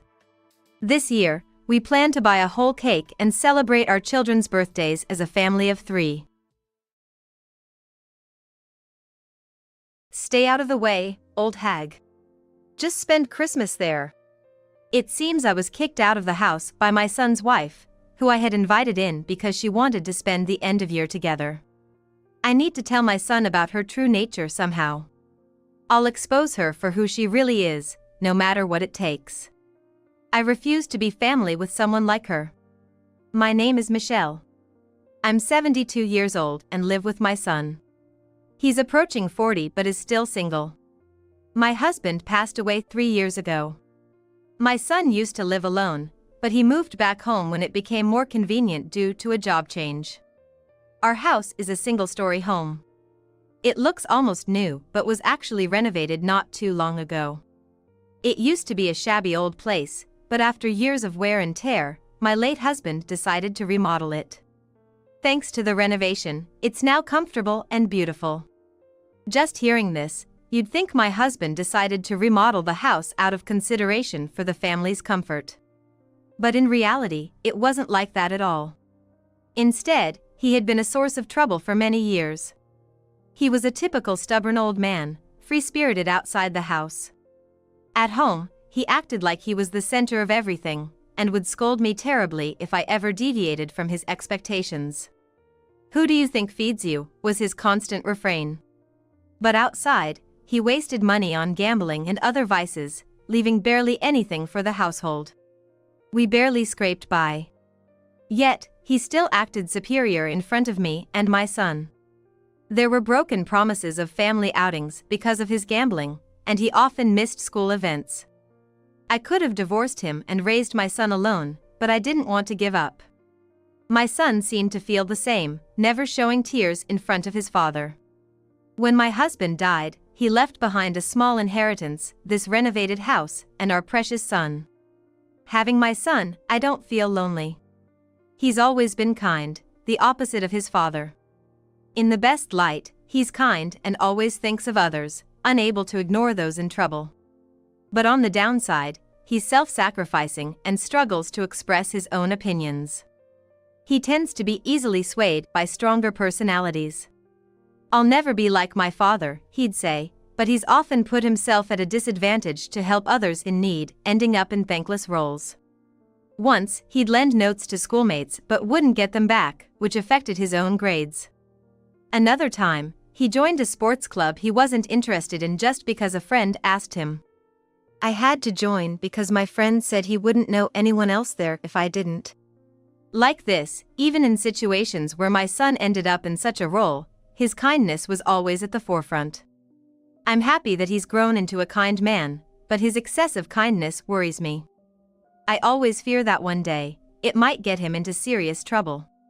He says his current workplace has a good atmosphere and it's easy to work there, but it seems like it's mostly men, and there's hardly any gossip. As for me, now that my husband is gone, I'd be alone if my son married. I'd be lonely, but as a mother, I'd be happy for him. Then one day, he made a sudden confession. "I've promised to marry someone. I want you to meet her." I was overjoyed. My son, nearing 40, works mostly with men, living at home with his mother. If you just look at his situation other than his personality, he's the type who would usually be avoided first. It's a miracle a woman who wants to marry him appeared. If things keep progressing smoothly and my son ends up marrying this woman, of course, he will eventually leave my side. I'll miss him, but his happiness is what matters most as a mother. If you chose her, I'd love to meet her. What's she like? I met her at a mixer a colleague took me to 6 months ago. She's earnest, strong, and resilient. I want to build a family with her. That's why I want you to meet her. As he talked about her, his eyes sparkled like I had never seen before. I knew she must be special. I looked forward to meeting the woman he had confidently chosen. Then came the promised day. It was the day my son would bring home the girlfriend he's seeing. "Mom, this is Jessica, the woman I've been talking about. We're considering getting married." But the woman my son brought home didn't introduce herself or even greeted. She just stood there. At first glance, she gave off the impression of someone haughty and aloof. Honestly, I couldn't imagine her being the type my son would fall for. After that, she continued determinedly ignoring as if nothing had happened. She barely greeted me and scrutinized every corner of our house. She made a face when she tasted the coffee I offered. Every time she touched something, she'd pull out a sanitizing wipe and clean it, a string of odd behaviors. It was our first meeting. Especially with someone who might become your mother-in-law, this was clearly inappropriate. I've always dreamed of doting on my son's wife like my own daughter as my son was my only child, but that dream seemed to shatter in an instant. Frankly, I found her unpleasant even in this short time, and I didn't want to get too close to her, even if she's my son's choice and my future daughter-in-law. It seemed she felt the same, as days passed without any further contact. After she left, I confronted my son. You're serious about her and even want to marry her, right? Based on today, I just don't see her charm. She's shy around new people. But she's an attractive woman, strong and kind, having overcome many hardships. From his detailed account, they met at a mixer set up by his colleague. Sitting next to my son, she went on about all the hard and sad things she'd experienced all the time. Normally, you wouldn't feel good for someone who brags about their misfortunes at a mixer, but he felt I'm sorry for her and want to rescue her. That is my son. Their relationship started with his determination to make her happy. Despite how they met, it was just like my son, but taking it to marriage was another story. Given her behavior today and their unusual start, she seemed like a complicated person. Her behavior might seem endearing at this stage. But I had a hunch that living with her would be challenging. Then, suddenly, my son announced he was moving out. I suspected this had something to do with her. When I thought of him living with that woman the other day, I had mixed feelings. Then, he muttered something unexpected. I didn't think she'd go ahead and do it now. She said she wanted to wait until we were both ready, to make it a special day. Do what? You mean? Our marriage. We were supposed to decide the date and we are both ready to live together. It sounded unbelievable, but apparently, my son's girlfriend couldn't wait for marriage. Between my first impression, the episodes my son shared, and now this rash action, I was filled with anxiety. I'm worried. Are you sure everything's okay? It's fine, she's a kind woman. Oh, I got a message from Jessica. She said you can choose our wedding gift from this list. When I checked the list she sent, everything on it cost several $1,000s. It's not an amount I can easily afford, even for my son's wedding. It's audacious of her to act so rudely when we first met, decided marriage without my son knowing, and then ask for such expensive home appliances. It was surprising that my son would choose such a person as his life partner, but wanting to celebrate their new beginning, I decided to gift them a state-of-the-art air conditioner, one of the items she wanted. Jessica wants this air conditioner, so I give it to you too as my wedding gift. Thanks, Mom. I appreciate you listening to her request. It wasn't cheap, but I splurged, thinking of my son and his loved one's new life. Despite getting her the air conditioner she wanted, I never received a thank you or any message from son's wife. Is this how people are these days? Days passed without any contact from my son or his wife, Jessica. They lived in an apartment in the next town over, less than an hour's drive from my house, but I hadn't heard a peep from them. I thought it wouldn't be too hard to drop by, but they must have been busy with work and their new married life. Not wanting to intrude, I refrained from reaching out, but then a situation arose where I had to contact them. It was my brother's funeral, my son's uncle. While we hadn't been in touch much recently, he had always been fond of my son since he was little. I wanted them to attend the funeral, even if they couldn't make it to the wake. It had been a while since we last spoke, so I decided to call. But no matter how many times I tried, I couldn't get through to my son's cell phone. The next day, I got a message saying the call couldn't be connected, like I was blocked. My son, who was always so gentle and never missed a chance to stay in touch, blocking my calls. It was hard to believe, but there was nothing I could do, and funerals don't wait. My son and his wife didn't attend, and my brother's funeral went on without them. Half a year later, out of the blue, I got a call from Jessica. Hey, I was thinking you might be lonely around Christmas. My husband has a middle school reunion around the same time and he wants to let loose a bit. Can we spend with you? She didn't mention the wedding gift, the missed funeral, or the fact that my calls were blocked. Just like that, she talked about spending Christmas at my place. Although it was a shock for me, it might not have been a big deal to her. She seemed to assume I wouldn't refuse. I was apprehensive about staying under the same roof as her, but I longed to see my son, so I accepted her proposal. Sure, that's fine. I'm looking forward to seeing you both after such a long time. And so, they came to my house for Christmas. When they arrived, something felt off. The two of them were constantly together. But it was not in a loving or friendly way. They were just always together. Even when my son went to the bathroom or to get something from a room, Jessica followed him. At first, I thought she might have something to do in the same direction, but that didn't seem to be the case. It's hard to describe, but from her gaze and movements, it almost felt like she was monitoring my son, making sure he didn't do anything strange. When I got up to make tea, I caught a glimpse of my son's face and was shocked. He was looking down, avoiding eye contact with her. I couldn't understand why they were acting like this. But the reason behind their behavior would soon become clear. In the evening, my son left for his middle school reunion. Feeling awkward alone with Jessica, I decided to do some cleaning. I was vacuuming as usual when suddenly the vacuum stopped working. What? It was working fine yesterday. Then, with a loud bang and a forceful shove, I found myself toppled over. At that moment, I couldn't comprehend what was happening. The vacuum and I were thrown outside into the yard. Thankfully, I was wearing thick socks, but with the snow piled up outside, I was at risk of freezing. Who would do such a thing? A stranger? A robber? As I tried to get up and saw who was there, I was stunned to see it was Jessica. You're just right for spending Christmas there. Wait, what?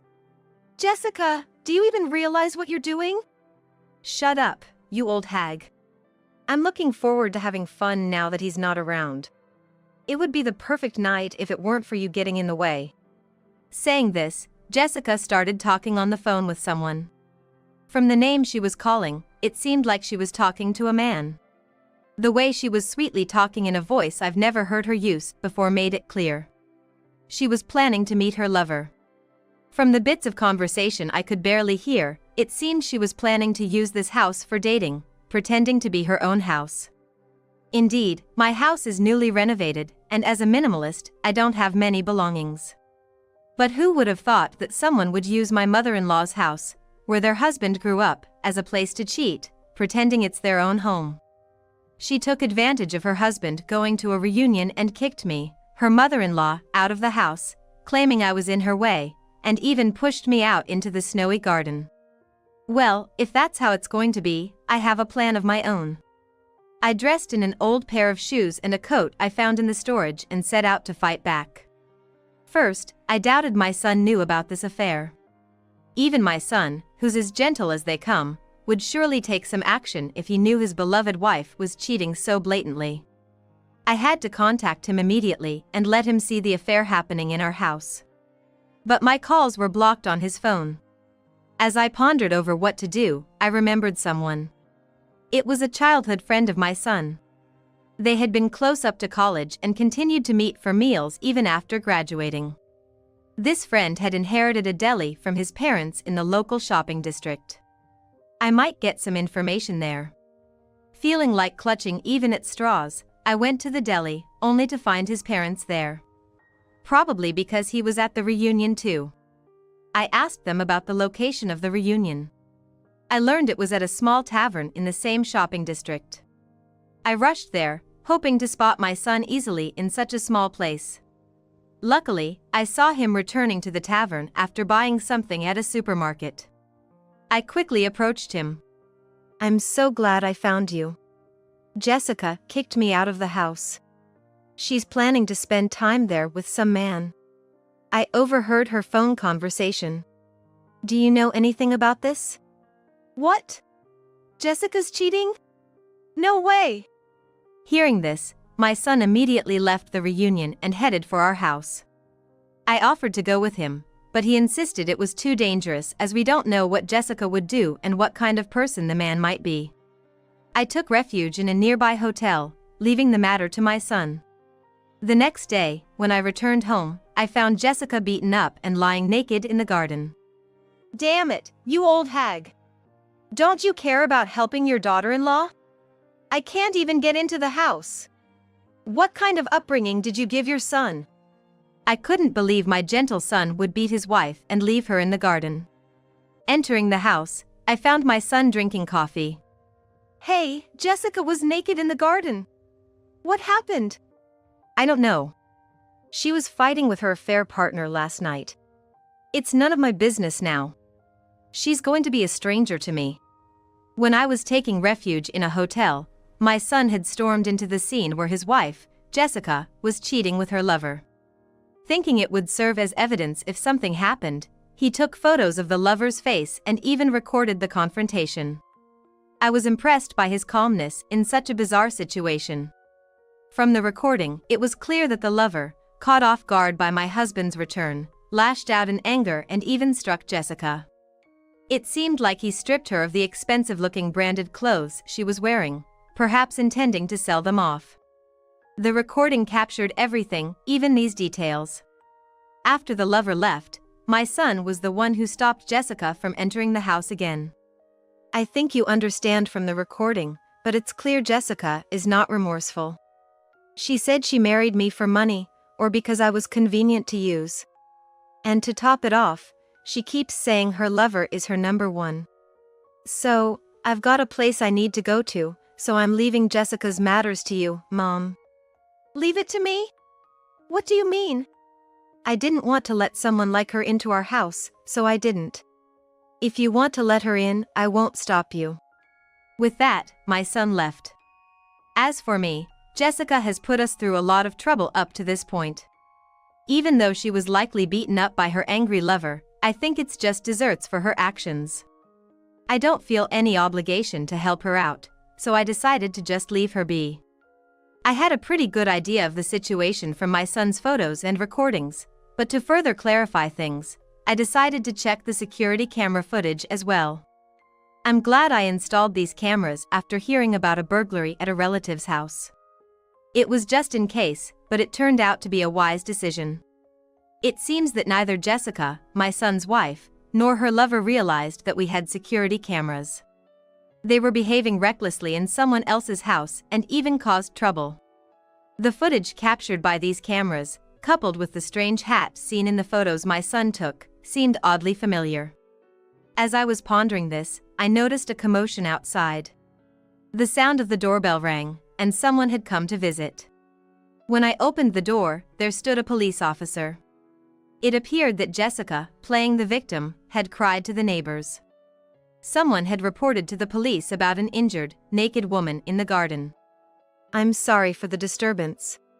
She seems to have gotten into some trouble, but neither my son nor I saw her get injured. We do have a security camera, so we can explain what kind of trouble it was. I proceeded to show the police the footage and photos from last night's incident. Thankfully, the police understood that my son and I weren't involved. However, as police officers, they couldn't leave a woman injured and naked in the cold of winter. Jessica was taken away in a patrol car. Just as I remembered who the man in my son's ex-wife's affair was, my son returned. Mom, I'm back. I just filed for divorce. She's nothing to me now. Divorce? What do you mean? Since we got married, Jessica would cry and make a scene whenever things didn't go her way. I tried to meet her expectations, but she started testing my patience. Her trump card was a divorce paper. From what my son told me, he was completely enamored with Jessica and did everything to fulfill her wishes. However, Jessica exploited his feelings, behaving outrageously. And she used the threat of divorce to control him. I was speechless upon hearing this. However, I reconsidered and decided to share with my son what I had just remembered. He seemed to have a moment of realization and quickly stood up, urging me to follow him. We headed to the police station where Jessica was being held. My son and I went to the room where Jessica was being temporarily held for her protection. Ted! I was waiting for you. I knew you would come to rescue me. You're my dear husband, after all. You wouldn't be so heartless as to ignore your wife in such a state. What are you talking about? We're strangers now. My mom and I just came to tell you something important, that's all. What? What do you mean? Is this some kind of bad joke? I understand if this old lady came to apologize for leaving me in the garden, but strangers? Jessica probably thought I was there to apologize for leaving her outside and that Ted came to take back his beloved wife. I've filed for divorce. I had a divorce paper which you had already filled out your part of the form, and I submitted it. We're nothing to each other now. What? How dare you do something like this, Ted? Remember when you filed the marriage certificate without telling me? It's not fair to do something to others that you don't want done to yourself, is it? Jessica was speechless and dejected at Ted's logic, but I had something to add. That man you brought home, he's a business owner, right? Yeah, he's a young and talented CEO of a beauty salon. He said he'd marry me, so I was dating him. But then, this happened. That man is actually an unemployed freeloader. It seems he did something terrible at a restaurant, and that's why he's jobless now. I've always enjoyed social media and often browse through it. I see news and interesting stories, but lately, there's been no end to stories about outrageous behavior in restaurants going viral. When I saw him, I realized he was the same person at the center of these viral controversies that many people were talking about recently. This guy was causing trouble by drinking directly from water pitchers and adding Tabasco sauce into them, right? I read that he recently got fired from his part-time job because of these antics. That's a lie! His profile had a long list of accomplishments. There's no way he, a CEO, would do such things. Just last week, he proposed to me with a bouquet of roses, saying he'd make me his wife soon. Well, that aside, there's a lot of damage he caused at my house when he was causing a ruckus. I could file a complaint for his disruptive behavior. She truly believed he was a CEO and thought that by being with him, she'd become a CEO's wife. To add to her disillusionment, I decided to press on further. There's a female executive at your workplace, right? She's an old friend of mine. What? You told my workplace about my affair? Of course not. I simply consulted my friend how I get along with my son's wife. Was there a problem? You know, you shouldn't do things in the first place if you're going to be embarrassed being seen doing them. Jessica, my son's ex-wife, turned pale as one shocking revelation after another was revealed to her. Leaving her behind in that state, we exited the police station. Afterward, Jessica's workplace found out about the awful way she treated her mother-in-law and that her affair had led to her divorce. I heard from the friend that, as a long-standing veteran at her job, she was being considered for a promotion. However, due to her own actions, that opportunity dissolved. Her terrible behavior resulted in a toxic work environment, leading to her being transferred to a regional office. However, even at her new location, everyone was aware of the sordid details of her affair and its messy end, which caused her to become isolated there. Why is everyone avoiding me? All I did was have a true love affair with a talented CEO. What, are they all jealous that I could have been a CEO's wife? Tell that friend of yours, the executive, to stop this ridiculous office bullying. You think being ostracized and floating aimlessly in your transferred location is all due to jealousy and bullying? I see you're quite optimistic in your thinking. Unfortunately, there's nothing I can do about your situation. In the end, she found no place for herself at work and ultimately had to resign. To make matters worse, my son's ex-wife ended up homeless. You know, even if she is your ex-wife, how do you expect her to get through this winter without a home? Telling a woman to shiver outside, isn't that heartless? What are you talking about? Who was it that suddenly threw my mother out into a snow-covered garden? In the first place, everything you say and do is just out of self-love and it's all wrong. The apartment my son and his ex-wife lived in was his company housing for married employees. Due with the divorce, she was evicted. Despite everything, Jessica, stubborn and unwilling to give up, frequently stormed back to my son's place, shouting and demanding, even after being kicked out. You're there, aren't you? How can you not reach out to help your own wife when she's in such trouble? Don't you have any kindness? Expecting kindness from others while ignoring your own actions? Is that how it works? Well, I guess it's pointless to explain. Not satisfied with just going to my son's place, Jessica started showing up at my house too. I'm not free to deal with her antics, But she didn't stop at just coming to my home, she even started following me to the supermarket I frequently visit. How can you just leave your daughter-in-law in this situation? Could you do the same to your own son? Your son abandoned his troubled wife like she was disposable. What kind of upbringing did you give him? Abandoned? Troubled wife? This situation is entirely the result of seeds you sowed yourself. Have you forgotten your own actions? I don't even think of you as a daughter-in-law anymore. Each time she did this, the security system would be activated, or bystanders would call the police. As a result, she became known throughout the town as a person of interest. My son and I, unable to tolerate her persistence any longer, consulted with the police and obtained a restraining order against her. She now appears to be trying to find her next target by attending matchmaking parties.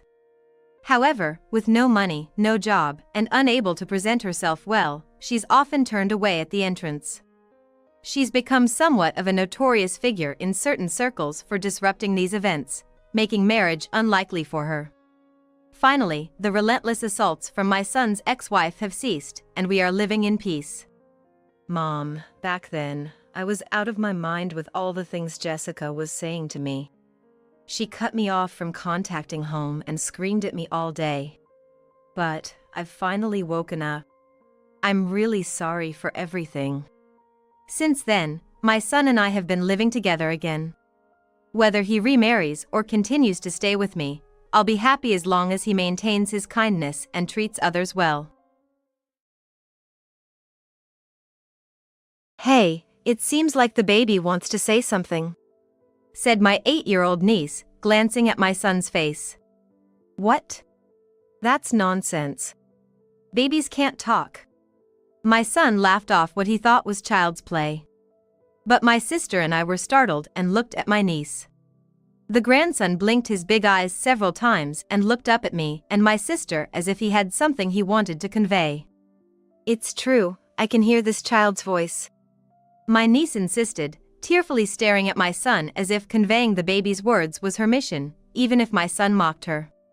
My son's wife watched this scene in astonishment. Then what is he saying? I'll listen, just for you, my son said with a condescending look. It wasn't a look one should give a small child. I swallowed hard, watching anxiously for what my niece would say next. My name is Tina. I am 50 years old, living with my husband and our beloved dog, Laura. Until 7 years ago, we lived with my son, Ken, and Laura, but after graduating from community college, Ken started working at a factory and moved out to live on his own.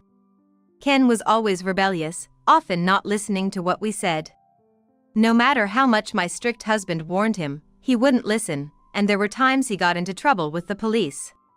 Each time, my husband and I would apologize repeatedly, sternly lecturing Ken. But it seemed neither the unpleasant experiences he caused others nor the police warnings bothered Ken, as he repeatedly got into similar troubles. As a child, he was like the neighborhood ringleader, bossing around his elementary school friends, which was still somewhat endearing. As he grew older, his delinquency escalated, causing injuries and troubles to others, leaving us, his parents, at our wits' end. We were worried about him until he graduated from community college. However, upon graduation, he landed a job at a company, and we were overjoyed, thinking Ken had finally turned into a decent person. Becoming a working adult, whether due to being busy or changing his ways, the calls from the police stopped. Living on his own, Ken seemed to have mended his ways. Finally, after years of difficult parenting, my husband and I congratulated each other. 2 years ago, Ken brought home the woman he wanted to marry, Lisa. At that time, Ken, at 25, was on the younger side for marriage, but we never thought the delinquent boy would ever get married, so we were overjoyed at his announcement. This is Lisa, the woman I'm gonna marry. Met her in town. Nice to meet you, I'm Lisa, said the woman Ken brought home, a slender beauty with a modest demeanor, stepping back behind Ken. I'm Tina, Ken's mother. Nice to meet you. Nice to meet you too. It was a mystery why such a lady fell for Ken, but perhaps he had a charming side we hadn't seen. We're planning to get married next month. Ken reported lightly, but his usual confidence meant my husband and I didn't pry. If they had decided together, it wasn't our place to intervene. So, at work the other day, Ken quickly moved on the topic to ramble about his work. Most of it was boasting about how he had saved his workplace from crises or covered for his colleagues' misdemeanors. We half listened, but Lisa attentively nodded along the whole time. Indeed, if a woman listens to this well, it's understandable why Ken fell for her. Despite coming to report their marriage, Ken mostly talked about himself, impressing Lisa. In the end, Ken's marriage announcement turned out to be mostly him rambling on about whatever he wanted to talk about. When Ken went to the restroom, I couldn't help but ask Lisa if she was okay. Are you okay, Lisa? He talks mostly about himself. Oh, I'm used to it, so it's fine. Lisa reassured me, replied like that as if it was nothing. If there's anything, please always feel free to talk to us. We're family now. Thank you. Her eyes were slightly teary, which surprised me. Oh, sorry. Just some dust, Lisa said, wiping the corner of her eye. She might be experiencing the wedding blues. I remembered feeling choked up when I reported my marriage to my in-laws long ago. That day, I watched Lisa leave our house with a nostalgic feeling. To think Ken found such a wife, we can finally relax. Yeah, it's been a long journey, but we made it. We congratulated each other on the upbringing of our son, and that night, we celebrated with some fine wine, getting drunker than usual and going to bed early. 2 years had passed since Ken and Lisa got married, and this year, they had a baby boy. His name is Henry, and from the photos, he looks like Lisa with a well-defined face. The thing is, my husband and I haven't met our grandson yet.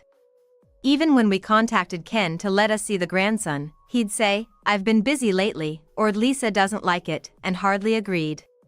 Initially, we refrained from visiting right after the birth to not burden Lisa, but after several months without approval from Ken, my husband and I decided to visit Ken and Lisa's home unannounced. It was a sunny Sunday afternoon. Hello. Ken and Lisa lived in a rental property in the countryside, about a 40-minute drive from our house. Lisa opened the door. It's been a while. How are you? Seeing Lisa after a long time, she seemed to have a frightened expression for some reason. She appeared thinner than before. Or perhaps more accurately, gaunt. Sorry for the sudden visit. We just couldn't wait any longer to see our grandson. Is now a good time? Oh, yes. Please come in. Despite asking tentatively, thinking it might be a busy time, Lisa readily let us in. As soon as we entered, the smell of cigarettes hit our noses. My husband frowned. I was surprised, thinking, cigarette smell in a house with a baby? But didn't mention it and proceeded to the back of the room. Seeing our grandson sleeping in the baby crib in the living room, our cheeks relaxed. When we gently touched his small hand, he twitched but continued sleeping. He's adorable. Thank you, Lisa said with a tired face that slightly brightened. Is Ken not here today? He went out with friends today. Leaving you and Henry behind? It's usual for him. Usual must mean Ken often goes out on his days off. Is Ken helping with parenting? I smelled cigarettes. Is Ken smoking? Lisa just looked down without answering, affirming the situation, and I felt very sad. I'll talk to him. Tell him to help you out more. Please don't. Hearing her firm refusal, I was taken aback. Despite Lisa being so worn out from childcare and housework, I thought of warning Ken, but perhaps for Lisa, it's unwanted interference? Oh, no. I appreciate the thought, but he might think I complained. Oh. Lisa was worried that if I complained to Ken, it would be her who'd be blamed. But that would be tough on you, Lisa. I'm fine. So please don't say anything to him. With Lisa insisting so much, neither my husband nor I could say anything more. All right, but please talk to us if anything comes up. We want to help. Thank you. Actually, Lisa was raised in a single mother's home, and her mother is currently hospitalized due to illness. So, for Lisa, aside from Ken, my husband and I are the only family she can rely on. We wanted to help Lisa feel a bit more at ease. Afterward, as Lisa sporadically shared about Ken's sloppy lifestyle and his terrible attitude towards her, it pained us to hear. We hadn't known that Ken was being so awful to Lisa while we were not around. Although Lisa refused, we secretly resolved to warn Ken if he continued behaving terribly. A week after my husband and I visited Lisa, on a Saturday when my husband said he had to work, my sister Sarah and my 8-year-old niece Ivy came to visit. Sarah and I have been close since childhood, and even as adults, we often spend time together like this. But this time, it had been a while since we last met, about half a year since I saw my sister, Sarah. Sarah and her daughter, Ivy, came to our house, and first off, they petted our beloved dog, Laura. Ivy, who apparently doesn't usually interact with dogs, looked at Laura with curiosity as Sarah said, "Isn't she adorable?" To which Ivy solemnly nodded. Then, I served tea to Sarah and Ivy, and we caught up on each other's lives. Unlike me, a stay-at-home wife, Sarah works part-time and was venting about her boss. This must be one of the few times she can relieve her stress. I listened to Sarah's stories, nodding appropriately. During this, Ivy, who had been playing with Laura, suddenly turned to us and stared at me with her big eyes. "What's wrong, Ivy?" Then, Ivy started, as if she had something on her mind. "Laura says, thank you for always taking care of me. But she wants more frequent washes, not just once a month but maybe once a week." "Really?" I was baffled as Ivy began to express Laura's feelings. Looking at Sarah, she was just as surprised, saying, "Well, it's common for young children to pretend to converse with animals," but specifying the frequency of the baths was peculiar. Especially since it was accurate. "I've been wanting to give Laura more frequent baths, but I've been too busy lately." "Did Laura tell you that, Ivy?" "Yeah, she looked like she wanted to talk, so I asked her." At first, I thought Ivy was either lying or fantasizing. However, I was taken aback when Sarah mentioned, actually, this kind of thing happens quite often with her. Last time, despite the weather forecast predicting sunshine, she said a storm was coming and it'd be better to stay home. We had no plans that day, so we stayed in, and sure enough, the weather turned severe, just as Ivy said. Signs were even blown away outside. I was glad we didn't go out. "Really?" And there's more. She found my car keys right away when I lost them and talked with dogs we met while walking, just like now. No one believes it, but I've come to realize this child has a special gift. Sarah continued, patting Ivy's head. If what Sarah said was true, I too had to believe Ivy had some unique ability. Despite finding it unbelievable, witnessing this power firsthand left me no choice but to believe. Ivy, having relayed Laura's feelings, went back to playing with her as usual. "And how about you? How have things been lately?" Sarah turned to ask me as I recalled last week's events while watching Ivy. "Actually, I met my grandson for the first time the other day." I began, sharing everything I saw at Ken and Lisa's house. How Ken left his wife and child at home to hang out alone on Sunday, his smoking habit, and his domineering attitude towards Lisa. With each detail I shared, Sarah's brows furrowed more and more. "That's terrible. Ken has always been a handful, but I thought he had gotten better recently." "Yes, but it seems I was mistaken. It's just not right for Lisa." "Indeed, and worrying. How about we go visit Lisa together next time? Maybe we can help somehow. Of course, we'll let her know beforehand." "All right, I'll ask her." The following weekend, Sarah, Ivy, and I visited Ken and Lisa's house again. After notifying Lisa in advance, it turned out Ken was out again, which was just as well. However, I couldn't help but disapprove of Ken leaving his family alone almost every weekend. "Hello, Lisa. Sorry for visiting again." "It's okay. It's just me and the baby, so any time is fine." "Hello." Sarah and Ivy greeted Lisa for the first time in 2 years since we last met as extended family. Ivy rushed over to the crib where my grandson was lying, gently stroking his head. She seemed to like the baby. As we watched Ivy, we sat down at the dining table. Lisa looked even more exhausted from childcare and housework than before, prompting concerned looks from Sarah. Has Ken's behavior changed since then? It hasn't changed. When I try to go out, he yells at me to stay in the house, and he does whatever he wants, like drinking and smoking. If I even slightly resist, he says, "Who do you think is earning the bread for you guys?" Lisa shared, tears brimming in her eyes as she spoke about her daily life.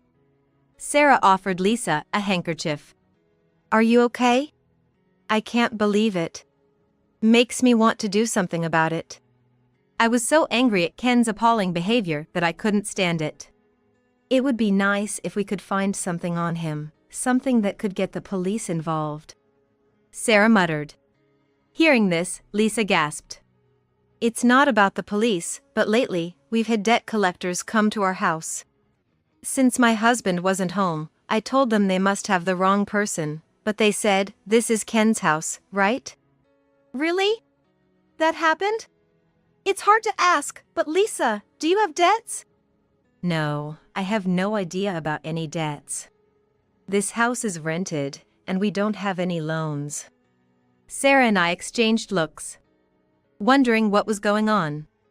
Was Ken in debt without Lisa knowing, unable to pay it back? While we were swirling with questions and searching for the right words to respond. "What a loss today, just my luck." We heard Ken's voice as the front door was roughly opened. Everyone's face froze as we heard Ken's voice. "Huh? Why is Mom here?" Ken glared at me, reminding me of his rebellious and delinquent days. "I'm sorry for intruding unannounced. But I was worried about Lisa." Ken was startled not only by my presence but also by his aunt and cousin being there. However, realizing it was just family, he demanded Lisa to bring him some alcohol. Lisa hurried to the kitchen. "There's no more beer left." "What? That's your job as a wife to restock." "I'm sorry," Ken retorted arrogantly, as if he were a king, and Lisa shrunk in response, apologizing. I couldn't help but shout, "Ken," but he didn't even glance at me, just glared at Lisa. Looking for a way to reprimand Ken, the baby in the crib began to cry. Lisa looked startled and started to move towards the baby, but Ken's fierce glare stopped her in her tracks. Sarah and I exchanged looks, trying to communicate silently about what to do next. That's when Ivy spoke up. "Hey, the baby seems to have something to say." Ivy said this while glancing at Ken's face. "What? That's nonsense. Babies can't talk." Ken laughed off what he thought was just child's play. But Sarah and I turned to look at Ivy's face in astonishment. The grandchild blinked his big eyes several times, looking up at us as if he had something he wanted to say. "It's not a lie, I can hear this child's voice," Ivy insisted, undeterred by being ridiculed by Ken. Tears welling up in her eyes as she stared at him. Lisa watched in astonishment. "Then what is he saying?" "I'll listen, just for you," Ken said with a disdainful look that should never be directed at a small child. I watched, holding my breath, as Ivy was about to speak next. "Daddy is planning something bad. Mommy, don't be fooled."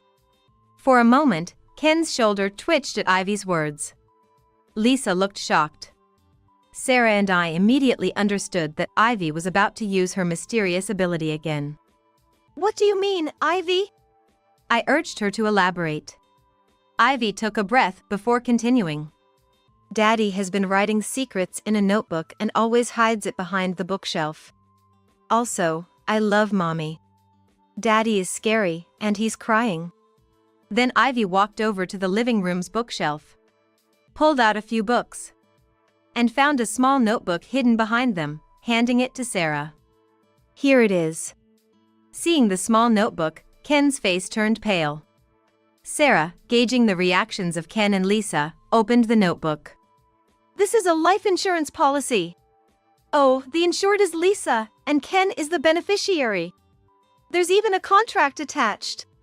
Now Lisa's face turned pale, and I took the notebook from Sarah to see for myself. As Sarah said, there was a life insurance policy worth over $200,000 taken out on Lisa, and I couldn't believe my eyes. Ken, what's this all about? I never thought my son, who had a history of delinquency, could do something so cruel to his own wife. I glared at him, wanting to confront him about this life insurance right away. Damn, I had no choice. I ran out of money. Besides, anyone would get life insurance, right?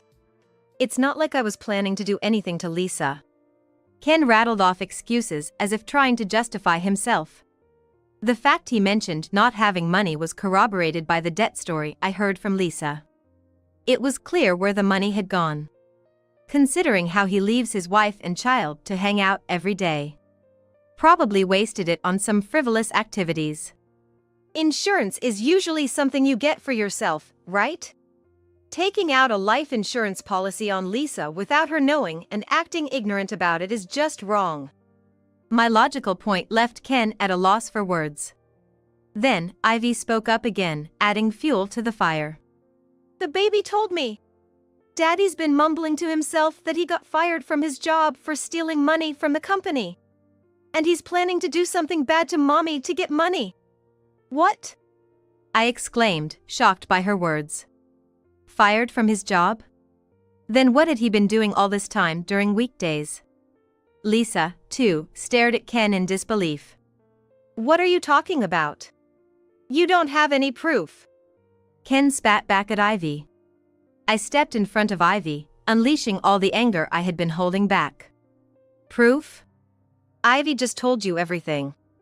She can understand the baby's words, not just that. Finding this notebook wasn't a coincidence either. What Ivy says is true. You've seen the life insurance policy with your own eyes. Stop making excuses and apologize to Lisa. I scolded Ken more fiercely than ever, heartbroken to know my son could attempt such a terrible thing against his wife.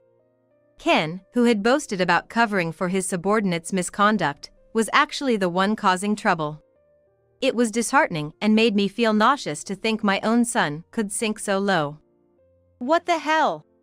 Ken ruffled his hair, twisting his face in frustration. But it was all his own doing. No one felt sympathy for him. After I scolded Ken, Lisa seemed to gather some courage and finally spoke up. I never imagined you could do something so despicable. I want nothing to do with you anymore. Pay back the debt yourself. Goodbye. With those words, Lisa took the baby and stormed out of the house. We watched in astonishment. Ken muttered complaints after Lisa left, but after being rebuked by Sarah and me, he ended up sulking. Though it was unexpected for Lisa to leave, I was glad we could expose Ken's wrongdoing. Looking at Ivy, who seemed content after speaking her mind, she stretched and said, "I'm hungry. Shall we go get something to eat?" Well, we'll be taking our leave now. With that, Sarah, Ivy, and I left Ken's house behind. A place that could be visited by debt collectors at any moment. I decided never to return to this house again, not just for Lisa's sake. Why the hell? Ken was still shouting until we closed the door, but we ignored his pathetic cries and left the building. A few days later, worried about Lisa, I contacted her. "I'm sorry to have worried you. I've gone back to my grandmother's house. Please feel free to visit Henry anytime," she assured me, which relieved me. Lisa had sent Ken divorce papers right after that incident. Ken was reluctant to agree to the divorce at first, but after Lisa insisted she would not let him see the child unless they divorced, he finally gave in, and the divorce was settled. Lisa, whose mother is hospitalized, said she's back at her grandparents' seeking employment and plans to place Henry in daycare soon. Ken's miserable days began.